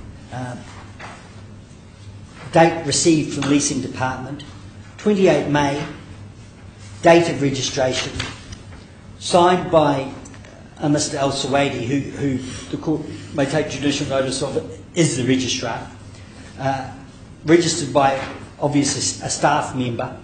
The lessee's our client. The units are registered as LP5 and LP6. It's retail. Now, the room type probably doesn't matter. The total area is not listed. The total rent amount is curiously not listed. All the rent per square foot. The receipt dovetails with the actual receipt which has been produced. So that is the receipt. The receipt turns up several places in the evidence. The lease commencement date is correct. The lease expiry date is correct. The contact number is indeed correct. That is Mr. Al-Khalali's email. That, when read correctly, is his then postal address. And the landlord details, that was the manager of special projects at Emirates National Bank Properties. So that appears to be, we say, conclusive proof that this lease was registered on the day that the lease registration form, which was signed by both parties and approved and stamped by the registrar, was registered. And in reliance upon that, sir, we point to Article 29 of the law, and that is the conclusive effect of registration. And subject to this law,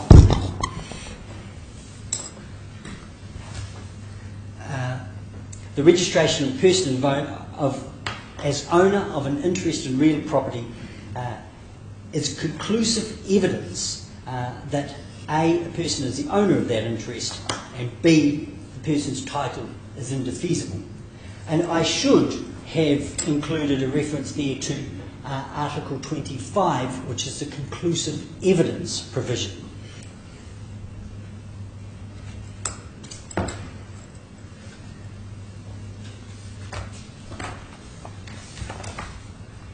That, I'm sorry it's taking a while to come up on my computer, but that says that the registration of an instrument is conclusive evidence.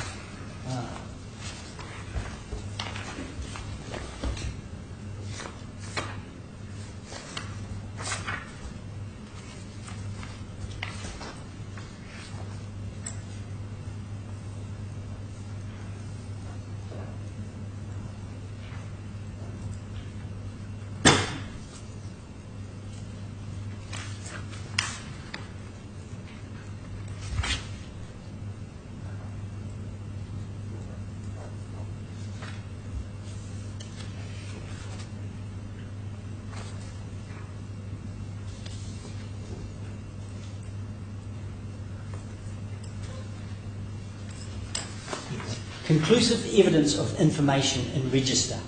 25. The information about a registered instrument recorded in the register is conclusive evidence of A, the registration of the instrument, B, when the instrument was registered, and C, the contents of the instrument. And I'm sure the court is very familiar with conclusive evidence provisions. Company registration is conclusive evidence provisions. There's the registration of cell companies in the DIFC companies law. The registration of a cell company is conclusive evidence of its registration, and the effect of conclusive evidence is that because it's a notice to the world, you can maintain an impersonal claim against it, but you can't say, for example, judicially review the registration of it. But for public policy reasons, that it is a notice to everybody. And so that's the effect of the conclusive notice. So were this, what we're looking at, the register, there is conclusive notice, conclusive evidence, my apologies, that this document is registered and that the respondent is bound by it. 17. Were there any doubt about that? There's compelling contemporary evidence that the lease was registered. There's the internal memo, and that is at tab, AB 4318. It's just a couple of pages back. And it's page, volume 4, page 18, sir. Under tab 3.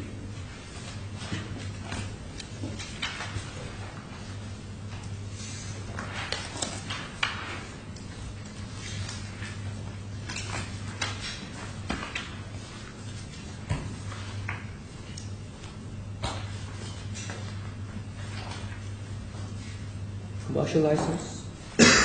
Sorry, sir? Commercial license? Yes.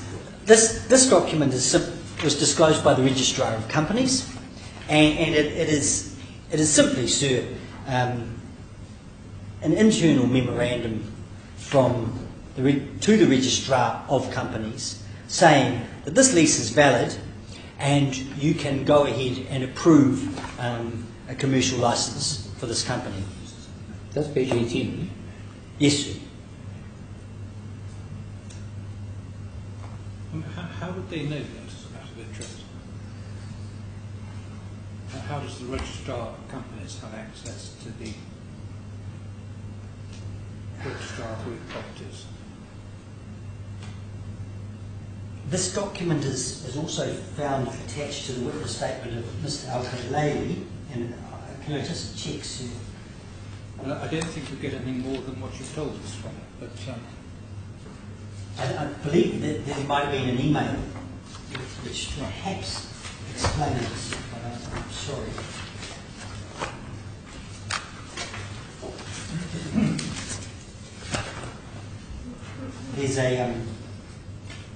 There is a chronological index in volume 3, and so the date of that document. well, it may not matter because you've got the next document referred to over the page. The Register of Real Properties internal memo. Yes.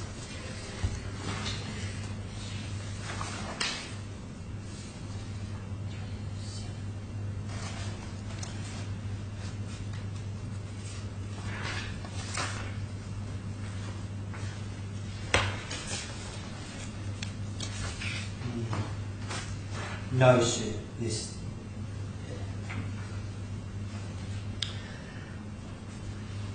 And your next document is more Yes. powerful, isn't it?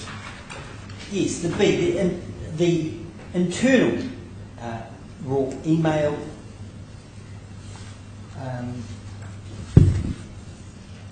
at page 28, volume 4, page 28.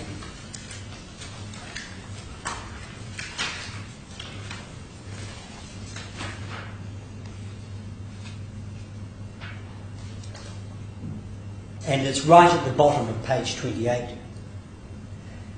Dear Jabba, the client registered the lease with us and paid the finance team in 28 May 2012. We cannot find any raw document related to the finance document client hold, and that is, of course, the receipt. And I need to upload his data to show his status as an active tenant. So, sometime between the email which attached the spreadsheet which recorded the registration of the lease in 2013 and this email being written in 2015, the documents which surround the registration of the lease, a little unsure what those are, but a lease confirmation form might be one of them, have effectively gone missing from the register.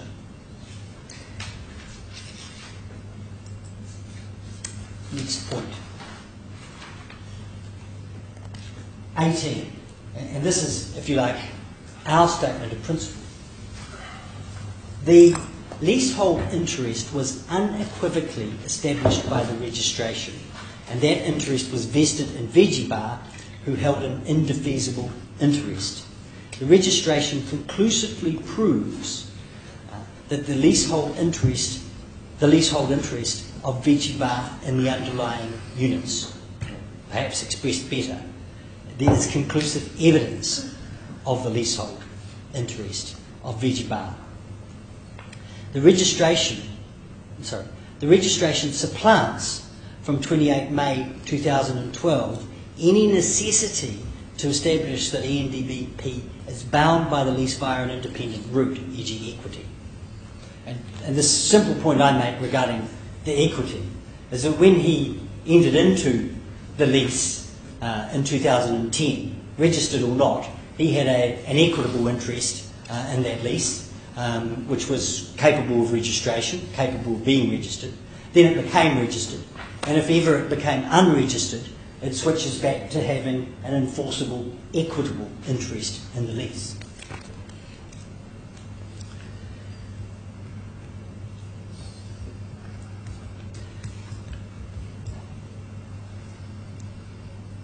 Furthermore, any failure to register the lease prior to that date is the responsibility of Emirates National Bank, and indeed the failure to register the lease is an offence against the law. Consideration has been paid but was not in the circumstances necessary. It may be mentioned that the registration of the lease was not affected by the fact that the underlying strata title had yet to be created. And then that does not matter, as Article 55, this was the point I raised with Your Honour, Mr. Learned Chief Justice before. I think I called it Article 53. It's 55, sir, which requires a description sufficient to identify each part of the lot to be leased.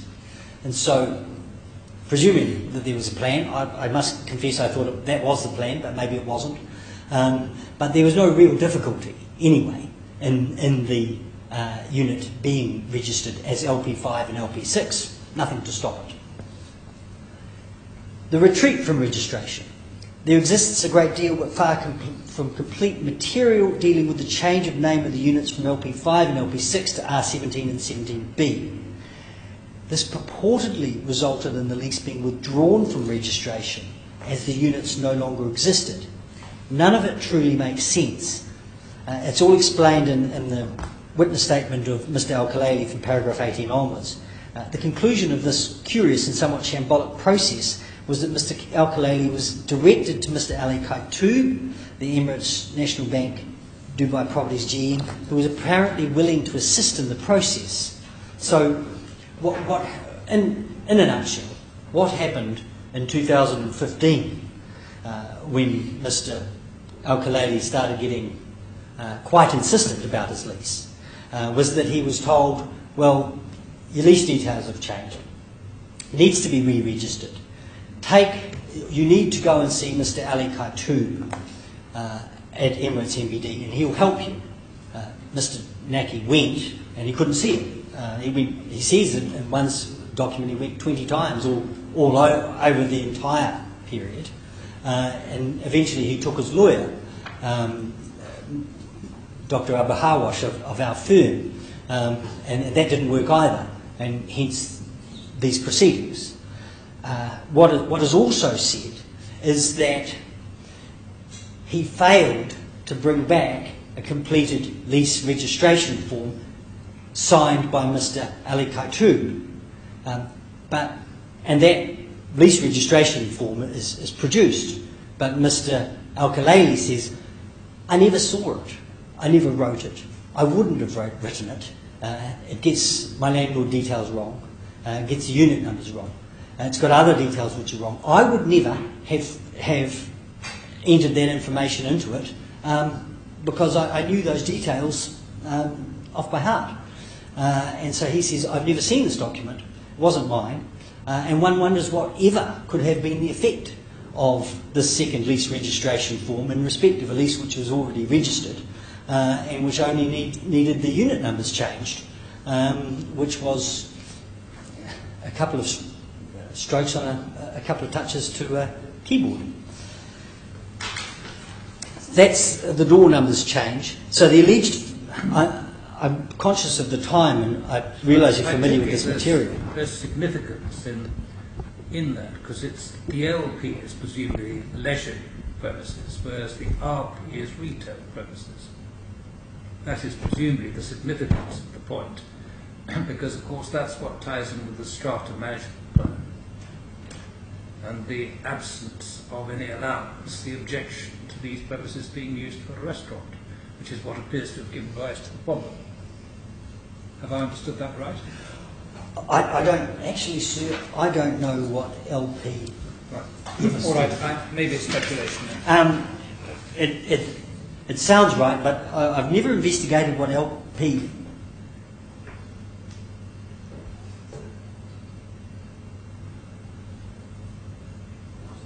I don't know. Provisional registration. In the same manner, it's now been suggested that a new category of registration has been created, this provisional registration. EMDB accepts that no such categorisation exists.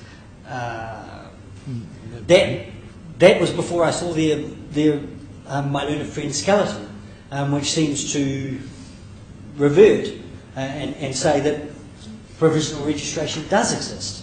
Well, it's the registrar's term, isn't it? It's in his letter. Yes. Doesn't exist. Well, there's no reference to it in the real property law. No.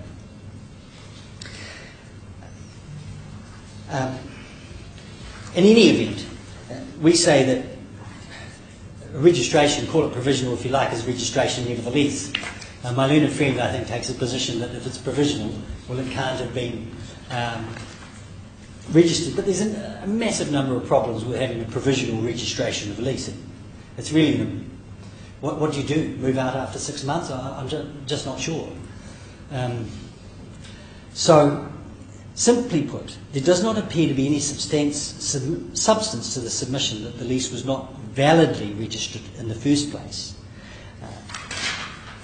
In the event that the lease was subsequently withdrawn from registration, all that would mean is that the nature of the lease would change again from a registered lease to an equitable lease, And I did put in the Australian case into the bundle of Barr and Nicolai. I think all of these statements of principle about equitable leases, indefeasibility, equitable fraud are reasonably well settled and understood. And I just thought that Barr and Nicolai, and particularly the judgment of Justice Brennan, was particularly helpful in providing a potted summary of those terms were such necessary. I'm more than happy to take you through it. I've marked it up. Where do we find that case? That's in the bundle, sir, at tab 8. And I very much regret that our numbering machine wouldn't take these cases on board and produce consecutive page numbering throughout it. So it's tab 8, sir, and this particular version of it doesn't seem to set out, doesn't itself have internal page numbers, but the relevant decision, sir, is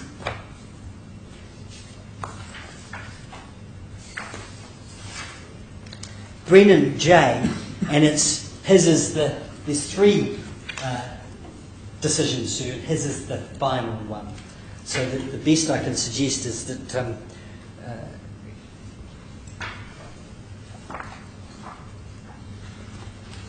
Which part of the judgment you wanted to ask? very well, sir.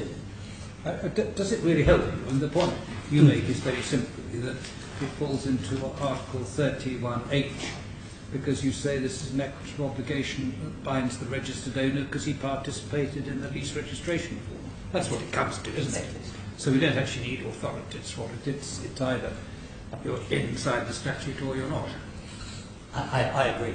I agree. But if one wishes to look at authority on this point, I thought Justice Brennan's decision was a good place to go. And sorry, Mr. Chief Justice, if you wish me to point you to those exact paragraphs, I'm very happy to do so. Do you have it to hand? Yes, I do. Have you managed to locate His Honour Justice Brennan,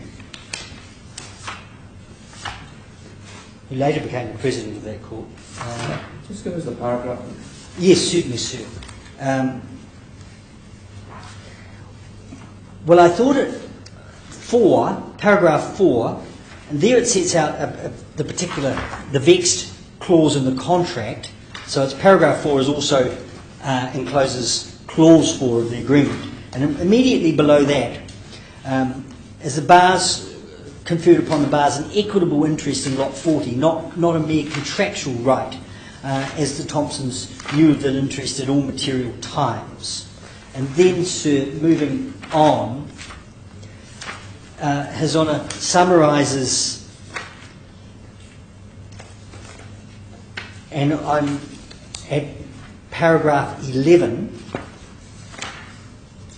and there you see sort of second unnumbered paragraph under 11. At the bottom line, sir, it says, Section 134 provides inter alia that except in the case of fraud, no person taking a transfer of land. And it quotes there Section 134 of the Transfer of Land Act 1893 from the West Australian. But it is drafted in remarkably similar terms to our Article 30. So in the same terms and as of similar impact, particularly where it matters, to our articles, sir. And then it summarises some historical cases. The Privy Council gives a Messer to save persons dealing with registered proprietors from trouble, expense of going behind the register. Problems which I understand are well understood in English law, which doesn't fall under this. And then, sir, further over the page at paragraph 12 of the decision.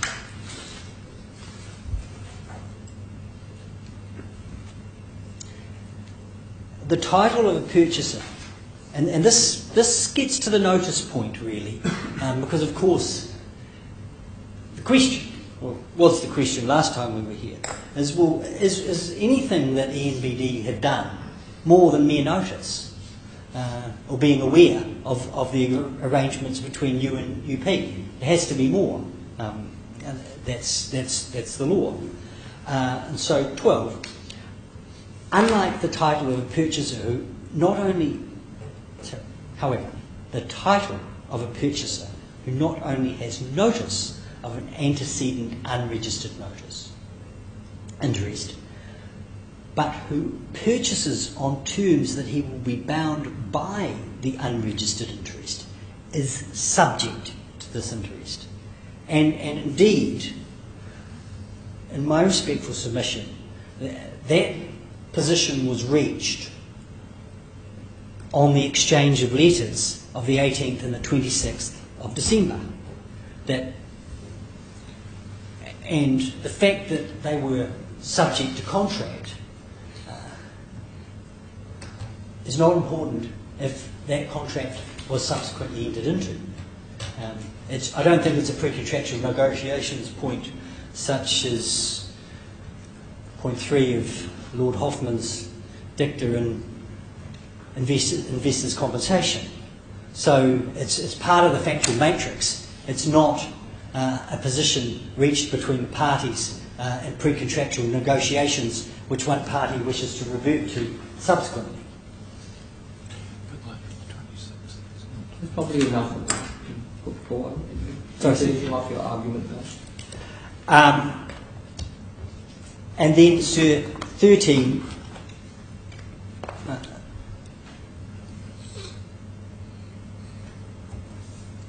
Well, it just deals with Fraser and Walker there as well, which is a Privy Council case, and that also deals with this flipping between a registered interest and an unregistered but nevertheless enforceable equitable interest.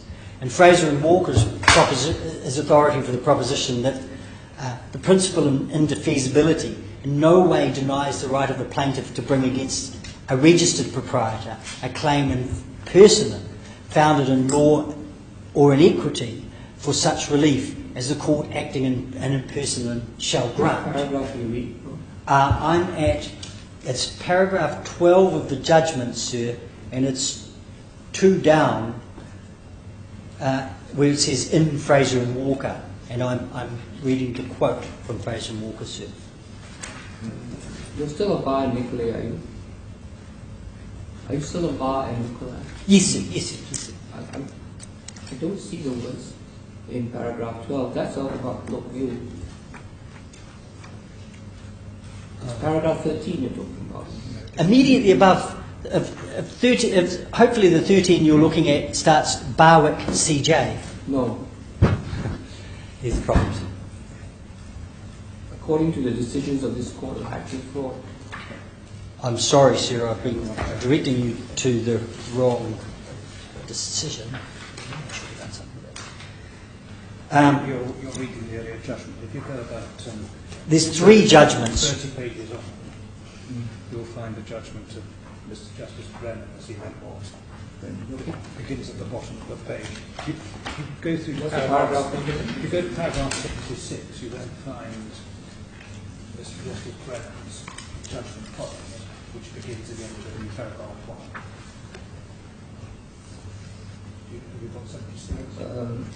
After paragraph 76 is a Brennan, is that no? Have you got that? Yes, Brennan. I got that one. And then if you go to paragraph 12 in Brennan's judgment.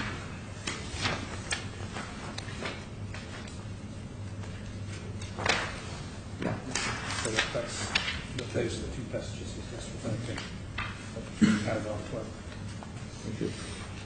Yeah. Carry on, Mr. I apologise for that, sir. It's a technical difficulty in my office which we were unable to overcome. I wish I'd simply used a pen.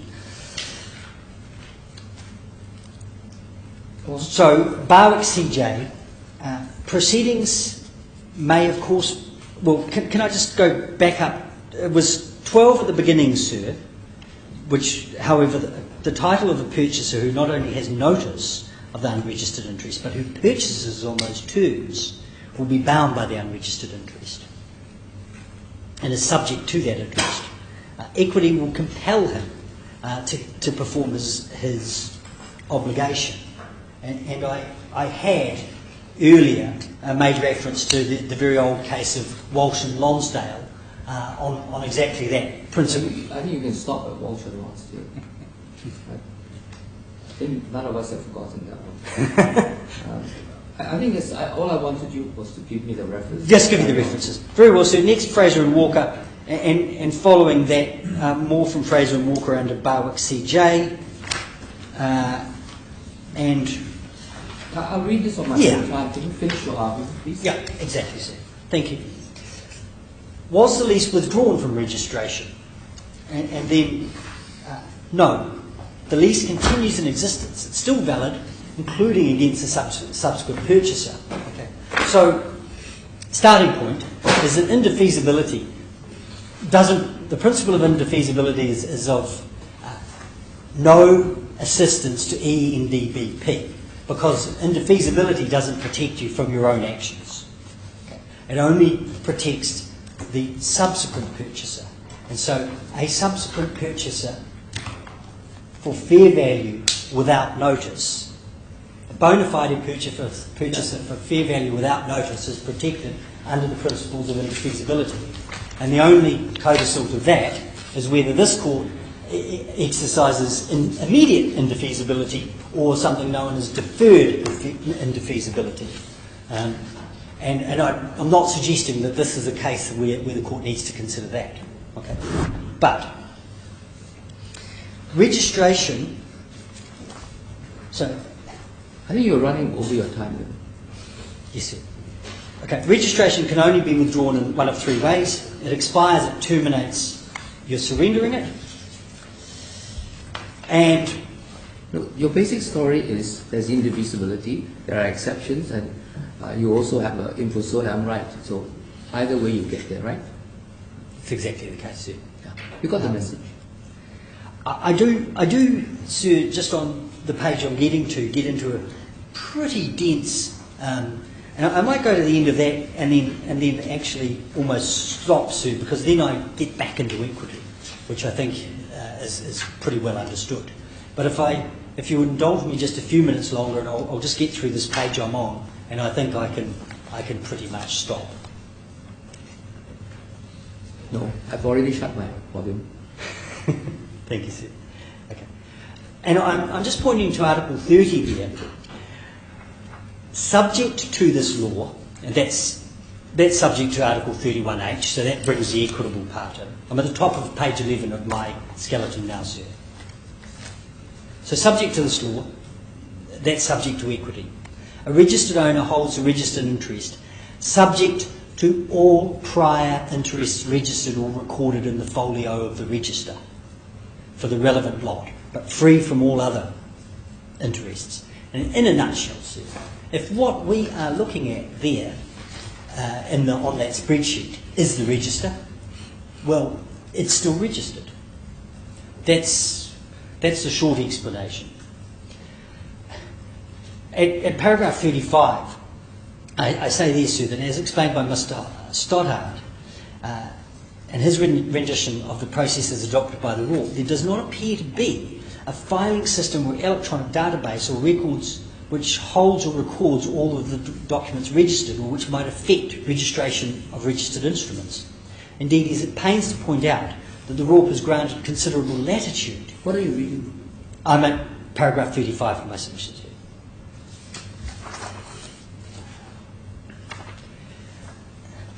So in a short point, how the register is kept is somewhat uncertain. And if we go on to Article 15, the contents of the register are folios, registered instruments, information recorded in accordance with Articles 16 and 17, which requires a recording of a lease. And the register may be kept in any form, and the registrar may change the form. So All that I'm really saying, sir, is that that spreadsheet is entirely consistent with the law and practice which operates in the registry and goes to establish that the lease is registered now. I'll skip 37 to 38, sir. The register includes the title deed as a registered instrument, but that document itself makes it clear that it's not conclusive evidence of all registered interests. So I think you can take it, we've read all the provisions. I have read all the provisions. Okay. What I really want to know is what happened in the case. And we'll only find that out at the trial when one of you subpoenas the registrar of real property. And that's what we want. Very well said. I can't quibble with that proposition at all. Thank you. Mr. Khanna? My Lord, would it be? I appreciate time is pressing. Would it be sensible if we just took a very short 5-minute break? There are a couple of points which I'd just like to 5 minutes. clarify, but 5 minutes. Okay. All rise.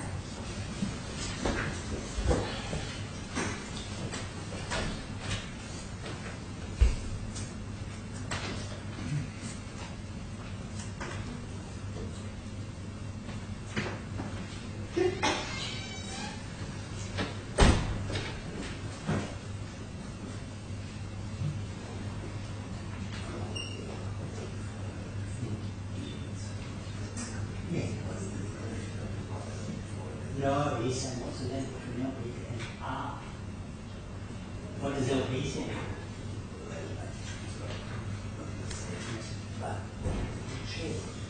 What did it say?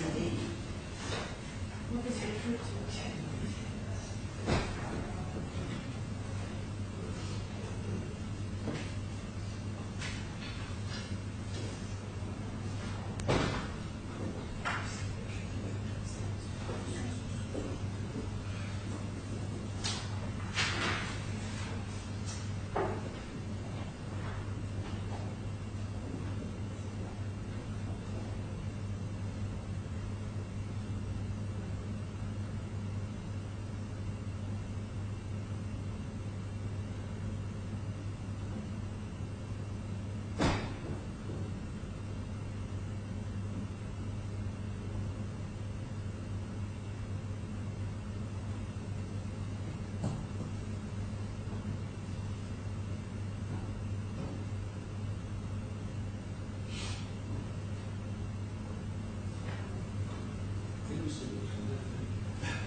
Very interesting. Sorry? Very interesting. Yes. Yes. Rather interesting. Good. Sorry?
Very grateful to you for calling that break.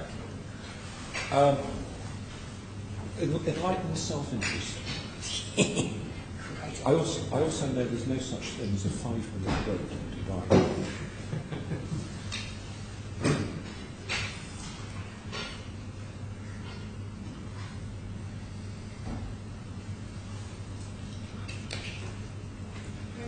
Yes?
May it please your Lordships. If there are any particular points on which you would like to be addressed specifically, please let me know. Otherwise, the structure which I was going to adopt, and I do undertake to be brief, certainly somewhat briefer than Mr. Bowden is going to run along the following lines. I'm going to start with one or two facts and figures concerning this application, which I hope are going to be uncontentious. I'd then like to spend just a few moments recapping on some comments which were made at the previous hearing, which I'm sure you will all remember, but it is worth recapping those because they do help to put today's proceedings into context. We're then going to look at some of the issues which Mr. Bowden has been exploring with you over the last 2¼ hours, and I'm then going to, I hope, address you briefly on where I think this leaves the present application. Well, some of that may not be necessary.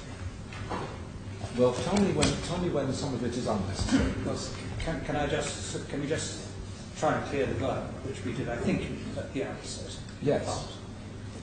But as I understand, there is no issue at all that you now wish to raise in relation to the various applications for permission in relation to documents and so on and so forth. All the material relating to the last order for production of documents, that's water under the bridge so far as you're concerned for today's purposes. If we're talking about the 20th of September order and the appeal, that, to a very large extent, sir, is informed by where the application for security is, how that is determined.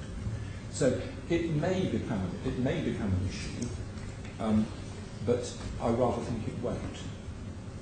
I don't understand why it makes any difference to whether or not you pursue it. Well, so far as the appeal is concerned, yes, we do pursue the appeal. But when that needs to be determined is going to depend, in large part, on how you decide the security application. So.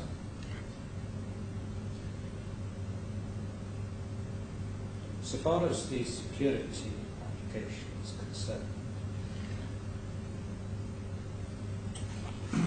we understand, in essence, your submissions in relation to the terms of the rule itself. Yes.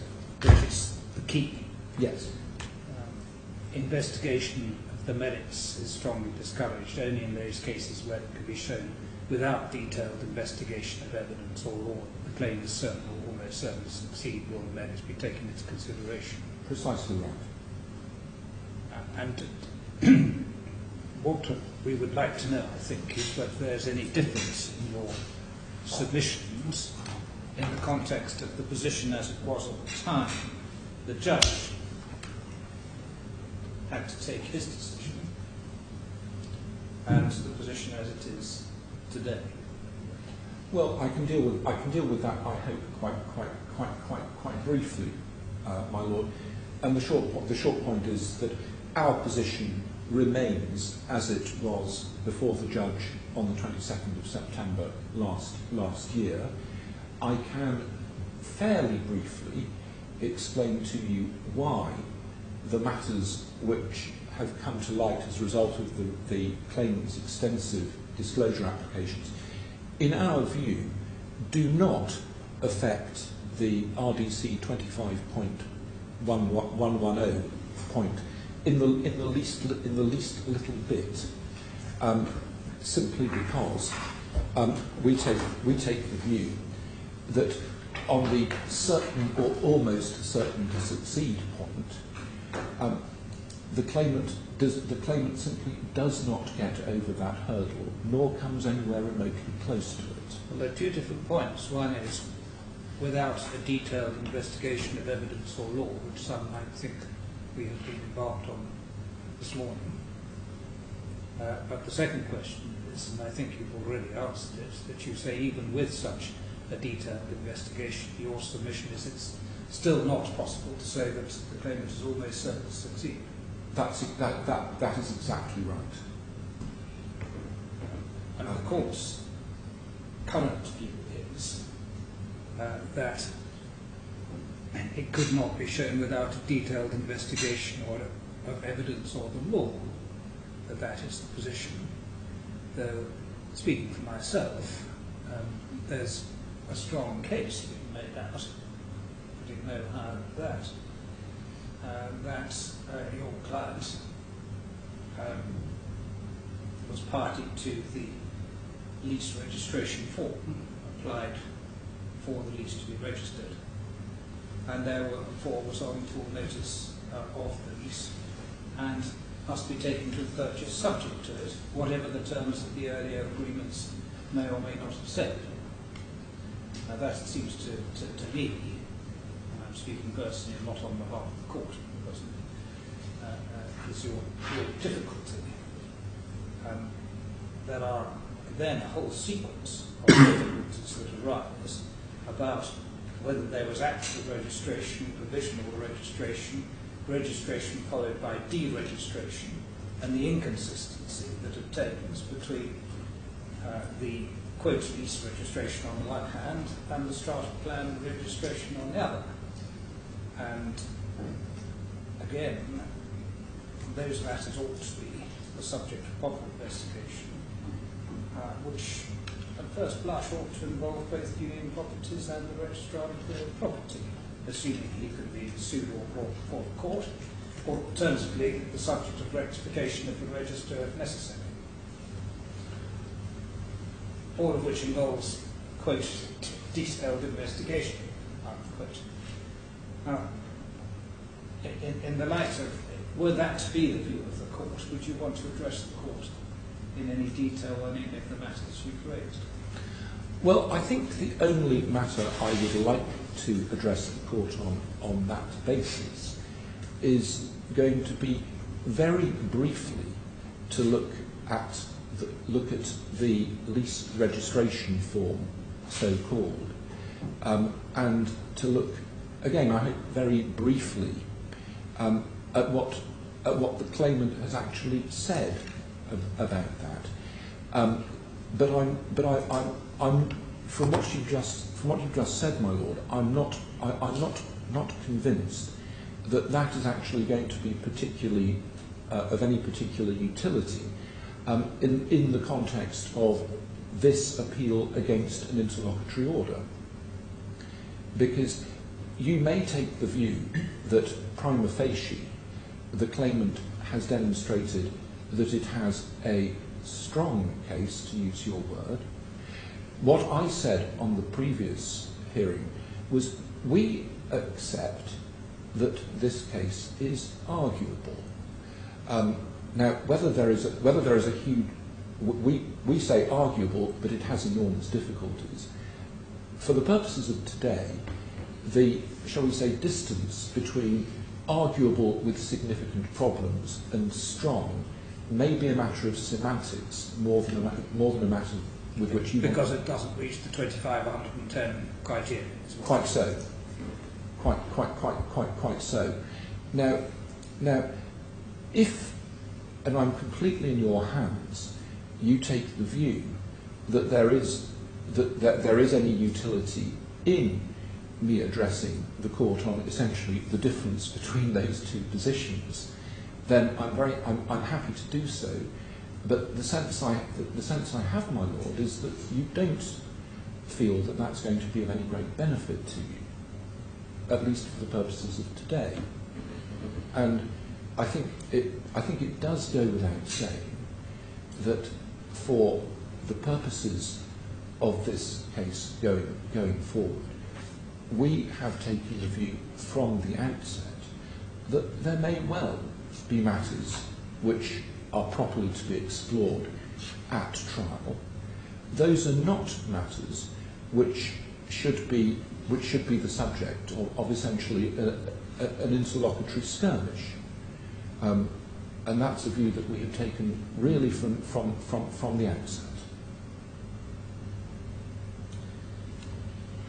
I think the other point I would like to raise with you, which is the points as to discretion.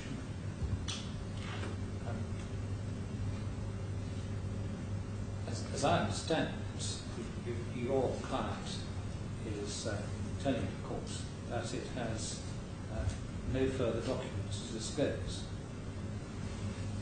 despite the fact that the various documents that have been produced from the registrar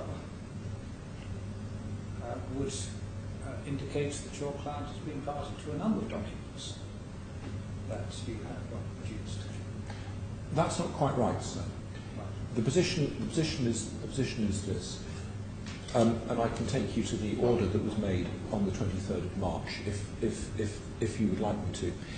That produced, as you will recall, an order for a quite limited amount of disclosure on our part, and indeed, as the Chief Justice will doubtless recall, he indicated that as far as he saw the lay of the land at that point, this was an order primarily directed to the two registrars. Yes. Very narrow categories of document were directed from ourselves. We have produced a disclosure. That's where the significance of the 20th of September order arises, is it? That is exactly so. That understood. All of which will come forward on disclosure in due course. Absolutely right. So our position, so far as that order is concerned, is that on its face, at the point we are at in these proceedings, it is that the net has been cast far too widely. We would, and I say this on instructions, be prepared, were the net to be cast in more appropriate terms, be prepared to make further searches. But the time to do that is, to be honest, is when disclosure occurs, and disclosure will, of course, be dictated to a large extent by the case which we have to meet. Now, yes, well, you know you're going to face an amendment on that. Well, we know that, and we don't. What we don't know at this stage are the terms in which that is going to be met. I mean, we've been told, firstly, that there is going to be a claim based on Article 31H of the Property Yes. Law. We've been told that there may be this exciting new equitable fraud claim, of which we learned for the first time on Thursday of last week, I think. So exactly how the claim is framed, and we got a hint of that in the skeleton we received, the further skeleton we received yesterday. But exactly how that is put is something that we don't know at this stage. So, but were the court to be with you on the security for costs arguments, and were security then to be provided, it would obviously make sense for early disclosures to take place, because the ambit of disclosure is going to be pretty much the same, regardless of the new way in which the case may be pleaded. There may be a little bit extra in relation to the sale of the Zane, but apart from that, one would have thought disclosure will be covering much the same ground. that may... And that would then obviate the need to pursue any of the 20th of September material at all. Well, because it will come forward in due course. Well, I think that may well be right. I'm going to be slightly cautious, but that certainly has a ring of sense about it, my lord. You raised the question of discretion a moment ago. Yes, well, the question was whether or not, in fact, you'd be behaving rather badly. But I understand from what you say that none of the auditors required you to produce it, save the audit of the 20th of September. That's exactly right. That's exactly right. And I understand. We have been accused of all manner of badness, and I don't want to put this trivially, but various allegations have been made Now, on the basis of Mr. Bowden's comments this morning, it doesn't appear that that he seeks to maintain those. No, I think he says it would have been very nice that you produced all the documents that you had that didn't count in your favour. So that's what it comes to. Well, that of course cuts both ways. Now, the first thing to be said, of course, is that in relation to the application that he made for disclosure, which was heard before the judge, there was no application made against Emirates NBD. No. That was exclusively made against the two registrars. At that point, there was no application for disclosure against ENBD. We said at that point before the court, and I can, if necessary, produce my notes to the court if it would help, that actually we had no objection to the order which the claimant at the time was seeking. Now, Mr. Bowden may, in due course, continue his submission that we should have produced documents which we say we simply don't have, and an example is this infamous SPA relating to the retail units. We simply don't think we have any such document, nor do we think we've ever had it. It's interesting that Mr. Bowden expresses himself to be disappointed by what has come from UP. You'll remember that in March, amid a certain amount of drama, the lady from Union Properties, Miss Udira... Well, it was all on the subpoena. Exactly. So she ought to have produced everything they had. Yes. Now, whether she did or not, I don't know. Now, the fact of the matter is that the two documents at Bundle 4, tabs, I think 48 and 49, from recollection, were received by my office at 5 to 12 on Thursday of last week. We've never previously seen them. So I have to say that allegations of being less than candid in relation to disclosure of documents do go both ways. Were you wanting to hear from me about the judge's discretion, or does that point rather? Well, it only really arose in that context, I think. Otherwise, the points on discretion are relatively clear, I think. No, I will just say this much, my lord. So far as paragraph 7 of the brief reasons for the order were concerned, yes. As far as we're concerned, yes, those are brief. In our view, the judge made the point which was required of him, which was that... He's saying this case is like any other. Well, yes. And I think Mr. Bowden... Which requires him to have thought about what the merits were. Yes. And if one looks at the recitals to the order, now admittedly those are in plain vanilla form, but they indicate that he had considered the documents before him. Would have been nice if there'd been a bit more reasoning, you say, but good enough. Well, from our point of view, we think the reasons given are adequate and sufficient until the day. Yes, well, I think we may just want to retire for 2 minutes to decide where we go from here. Thank you, my lord. Thank you very much. All right.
Please, I would have a few very brief points in reply to what my learned friend has just said. About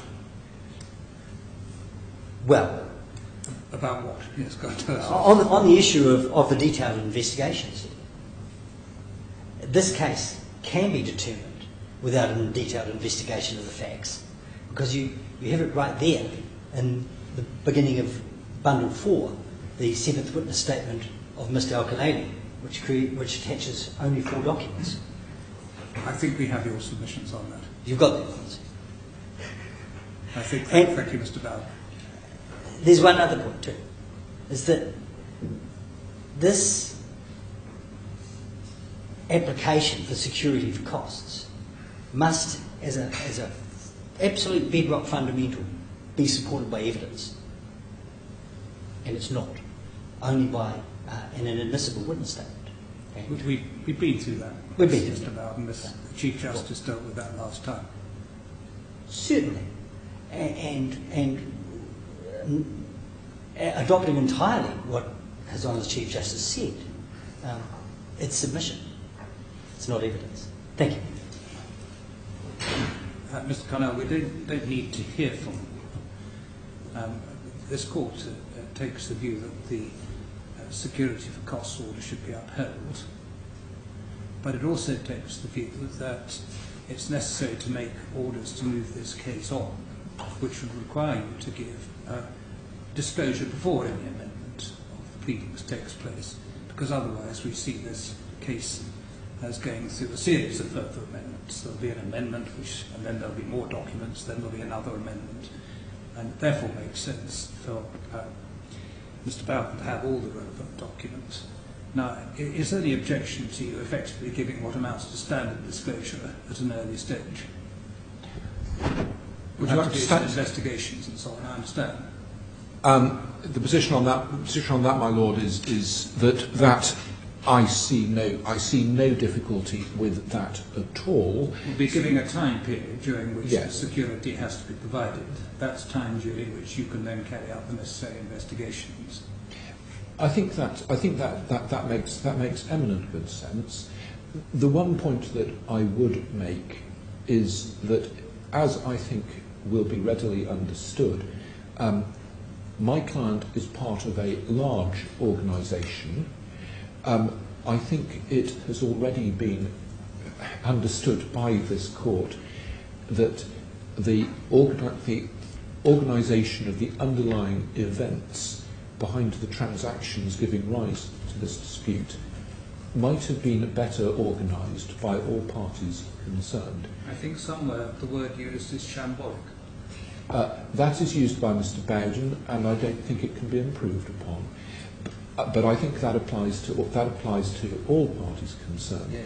Now, what that does mean is that from our perspective, we are going to need to undertake very extensive, thorough searches in which no stone is left unturned.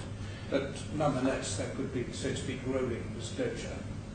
There'd be no reason for you not to reveal such documents as you have found, Absolutely. whilst you continue to search for whatever else may be there. We also understand, my lord, that it's an ongoing obligation. Yeah, of course. So rest assured, and contrary to what has been suggested by the claimant, we have a very clear understanding of our obligations regarding disclosure, and those will be met, and I say that on instructions. Yes. Now, Mr. Bowden, if we were to make an order of that kind that required disclosure to be given in short order, so that you have the necessary documents, so you can replead your case with all the different permutations that may be required.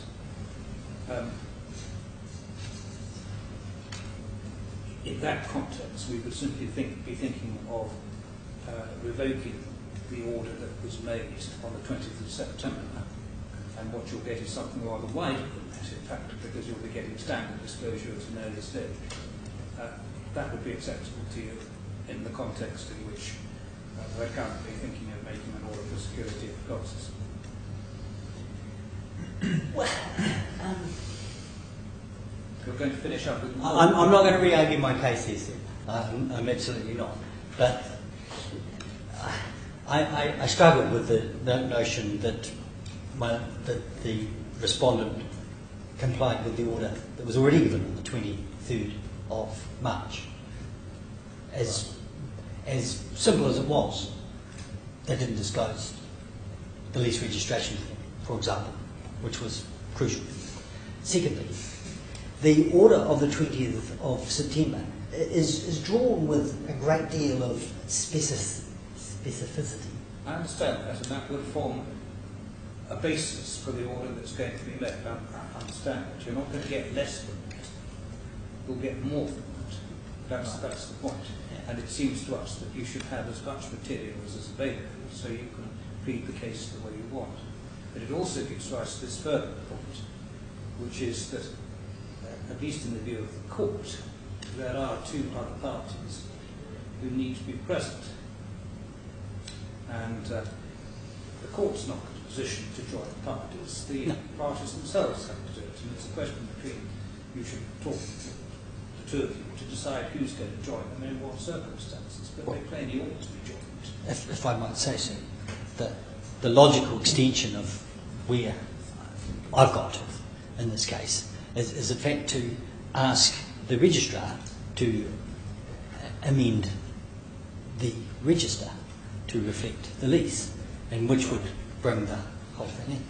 Yes, well, if you're then seeking rectification of the register, that would be an obvious way to go ahead, and the registrar will then become party, no doubt, in that context. One would have thought that Union Properties were also sensible people, but that may depend on the view taken as to whether they have given full disclosure or not. That's slightly less important than the registrar, I suppose. Yes. But I don't think the court is in any position to start joining parties. It's up to the parties to decide this. Well, I think that's almost. I think that must be right, my lord. I would just like to clarify one thing. I mean, you indicated that a period of time would be given for the claimant to provide the security. Well, it would be the usual. Yes. 5 days or whatever. Yes, and during that time, the respondent would essentially be taking its initial investigations in relation to disclosure. We would make the point that we do want the security to be provided before we have to produce our disclosure. No, that's understood. The security costs on Exactly. the usual terms. Yes, Yeah. but you may take it that we will certainly institute the Yes, appropriate investigation. Absolutely. It's not that you will do your investigation. You simply won't be required to produce the documents themselves until such time as security is given. That's Quite precisely so. When would you like us to deal with the question of costs of this appeal? Well, that's a vexed question. But again, can I tell you my own initial reaction, having had a brief discussion amongst ourselves? A lot of the documentary stuff is in the end going to be important in the context of the case as a whole. So there's a case for either saying it's costs in the case or costs reserved, seeing what happens. I can't for myself think that there is great benefit to be gained by long arguments from either side upon whether at this point should be taken at this stage in the proceedings, because in the end it's going to be productive for the purpose of the case as a whole. Do you want to address me on that at all? I'd like to make one point in relation to that, which is essentially, again, it's the RDC 25.110 point, which is that this, in our view, is an absolutely paradigm case, with falling within Pjsc and Pjsc. It, in our view, has been obvious from the get-go that this is not a case where the claimant would show that it had an unassailable case. Even on the basis of Mr. Bowden's lengthy but cogent remarks this morning, that was clear as crystal. So we say... Well, I understand that on the security of costs. Yes. I'm dealing with the documentary side of the moment. Yes. Subject to anything Mr. Bowden has said, we'll give you the opportunity So far as- to learn. So far as the security of cost position is concerned, the appeal has been dismissed, and one would expect costs to follow the event so far as that aspect is concerned. As far as the other side is concerned, all the toing and throwing on documents, my personal recommendation would be to hold over the argument on that for another day, either to say as costs in the case or to assume the cost reserve. I think costs in the case is probably apt. Is there anything else you want to say about that? So far as the document is concerned, no. So far as the security of costs is concerned, your views and mine are entirely in accord, by the way.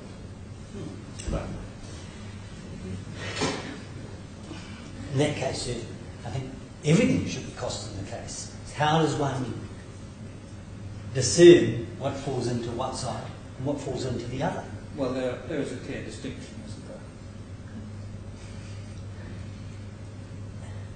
Well, not really, sir, because what happened here is that the respondent made the application on the basis of evidence which is proven to be wrong. And it's taken a lot of work to get the documentation to establish that. So if they hadn't started on that wrong basis, none of this would have happened. And they can't get to the end of it and say, well, gosh, it's been a lot of work for you to establish that. You've got a strong case. But unfortunately, if we failed, it's a failed on the basis of the detailed examination, not because of the result. So it's a policy decision. So in consequence of that, sir, the right remains with us. And were we justified in taking the case that we did? Well, yes, sir. Just on this question of document production, my learned friend agreed to a draft document production order, but then withdrew that immediately before the hearing in the first instance. So where we've ended up is completely unsurprising that we would take this point. And indeed, a huge amount of material, which I'm going to say would otherwise not have been disclosed, has been disclosed, and that has greatly informed the case. So if that's the case, sir, the security cost application was integral to the document production application. They were the same. And at the end of it, it's a very strong case that we have. Somebody's wrong. It looks to me very much like it remains the respondent.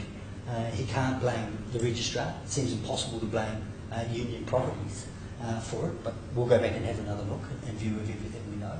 And so it's either cost in the case or it's reserved, sir, for the final disposition. It would be quite unfair to say to Mr. Al-Khalili or to make a cost order against Vegie in those circumstances when if Emirates MBD, when they made that initial 150 pages, and it's at the beginning of Volume 1, sir, of effectively unindexed lump of documents sent across, it purported to be everything which might inform the case. It wasn't. And if everything that was here now had been produced, it would be a very, very, very different story, this entire case, sir. And I don't think that it's effectively fair to effectively reward that behaviour with an award of costs. Can I please respond to a couple of those points, my lord? Because Make sure Mr. Bowden's finished first. I will have finished. Thank you very much, Mr. Bowden. I'll be very brief, my lord.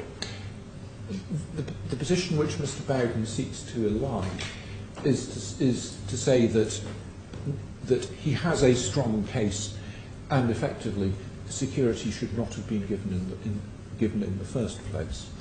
Well, the fact of the matter is that security was ordered.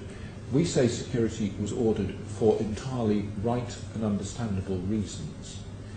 Mr. Bowden has, notwithstanding that, chosen to mount an appeal in which, on the basis of the cost statement which he filed this morning, has expended $206,000 in costs.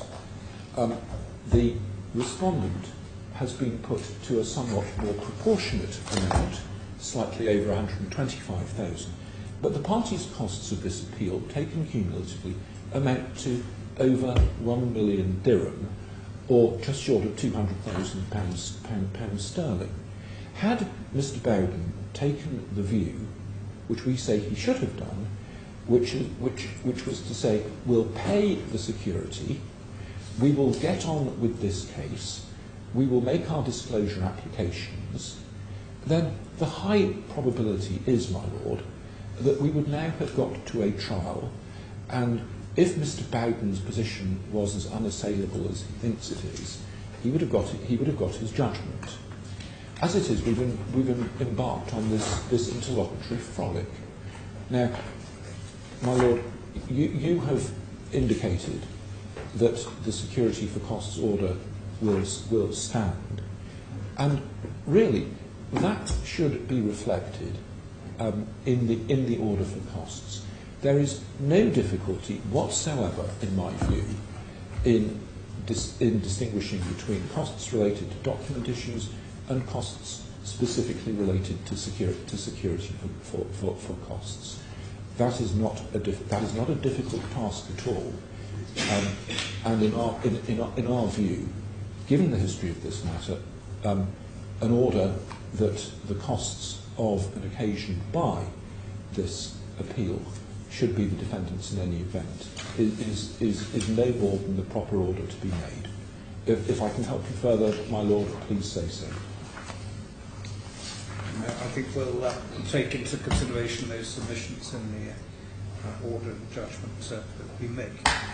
But at this stage, we can say in terms that we are dismissing the appeal against the order for security for costs, that the claimant shall therefore pay $86,864.50 into court. 30 days from now, Mr. Bowden, 30 days was the original order, 30 days from today's date. And the defendants will take... Sorry, could it be 30 days from the date of your order? Because I think my learned friend will need, my client will need to, in effect, borrow that money. Yes. And he'd be useful if he had brief reasons in support of it. I'm hopeful you'll get those reasons very quickly, because I was expecting to get on with it.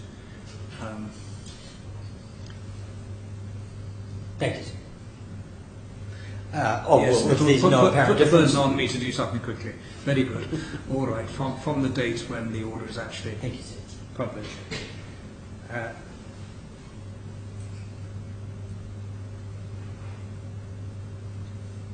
And the order will then be that the defendant gives standard disclosure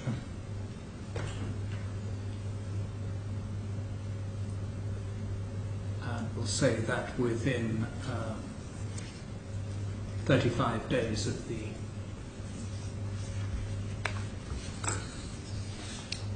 order, the date of the order, provided that security for costs has been provided in accordance with the order.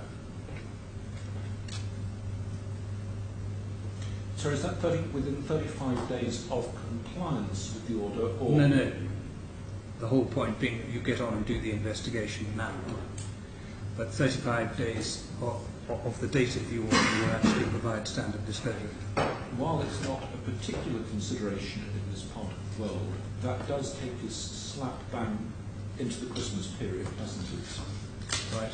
So I was wondering whether we could say, I'm just attempting to visualise my calendar. If we said the end of the first week of January, would that seem sensible? Well, I think it's a question of you telling the court what you see as realistic. I mean, the ordinary way, standard disclosure, of course, takes place further down the line. You have more time to look at it. So I'm simply trying to find a date that's realistic for you to achieve.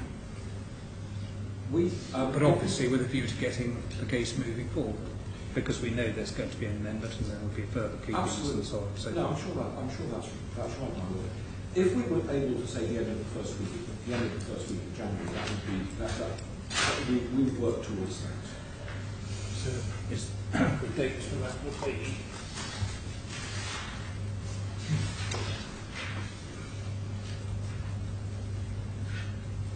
it's either the 4th of January or the 11th of January if you're going for a Thursday.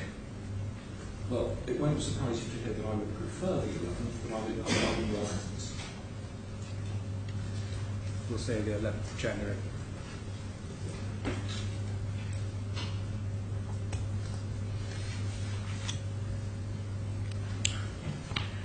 I do apologise if I can raise a further completely Yes. new point. If we're subject to a cost award, it then becomes a question of indemnification. The registrar of real property taking up a lot of the time here. Well, let me tell you this, Mr. Bell, if it helps you. I haven't discussed this at all, but a thought crossed my mind as you were addressing the court that were we to be against you on the question of costs, it might be a case for deferring any payment of those costs until a later stage in the proceedings. Thank you.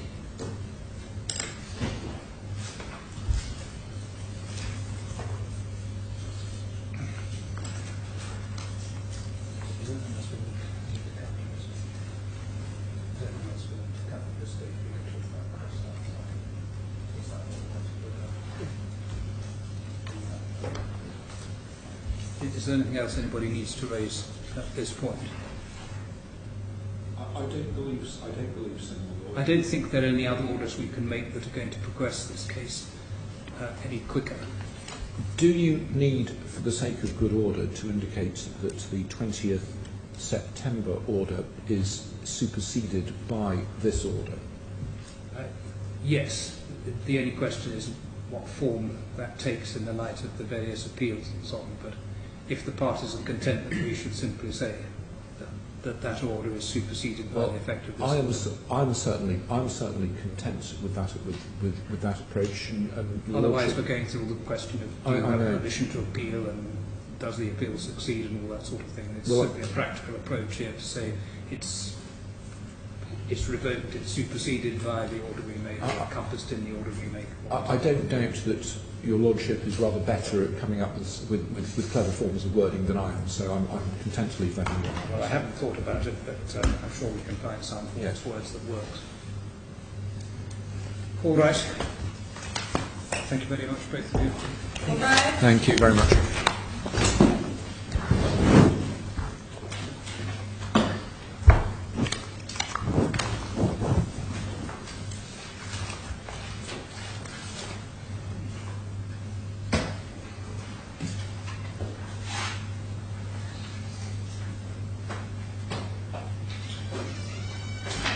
Oh, well done. Well done. Thank you.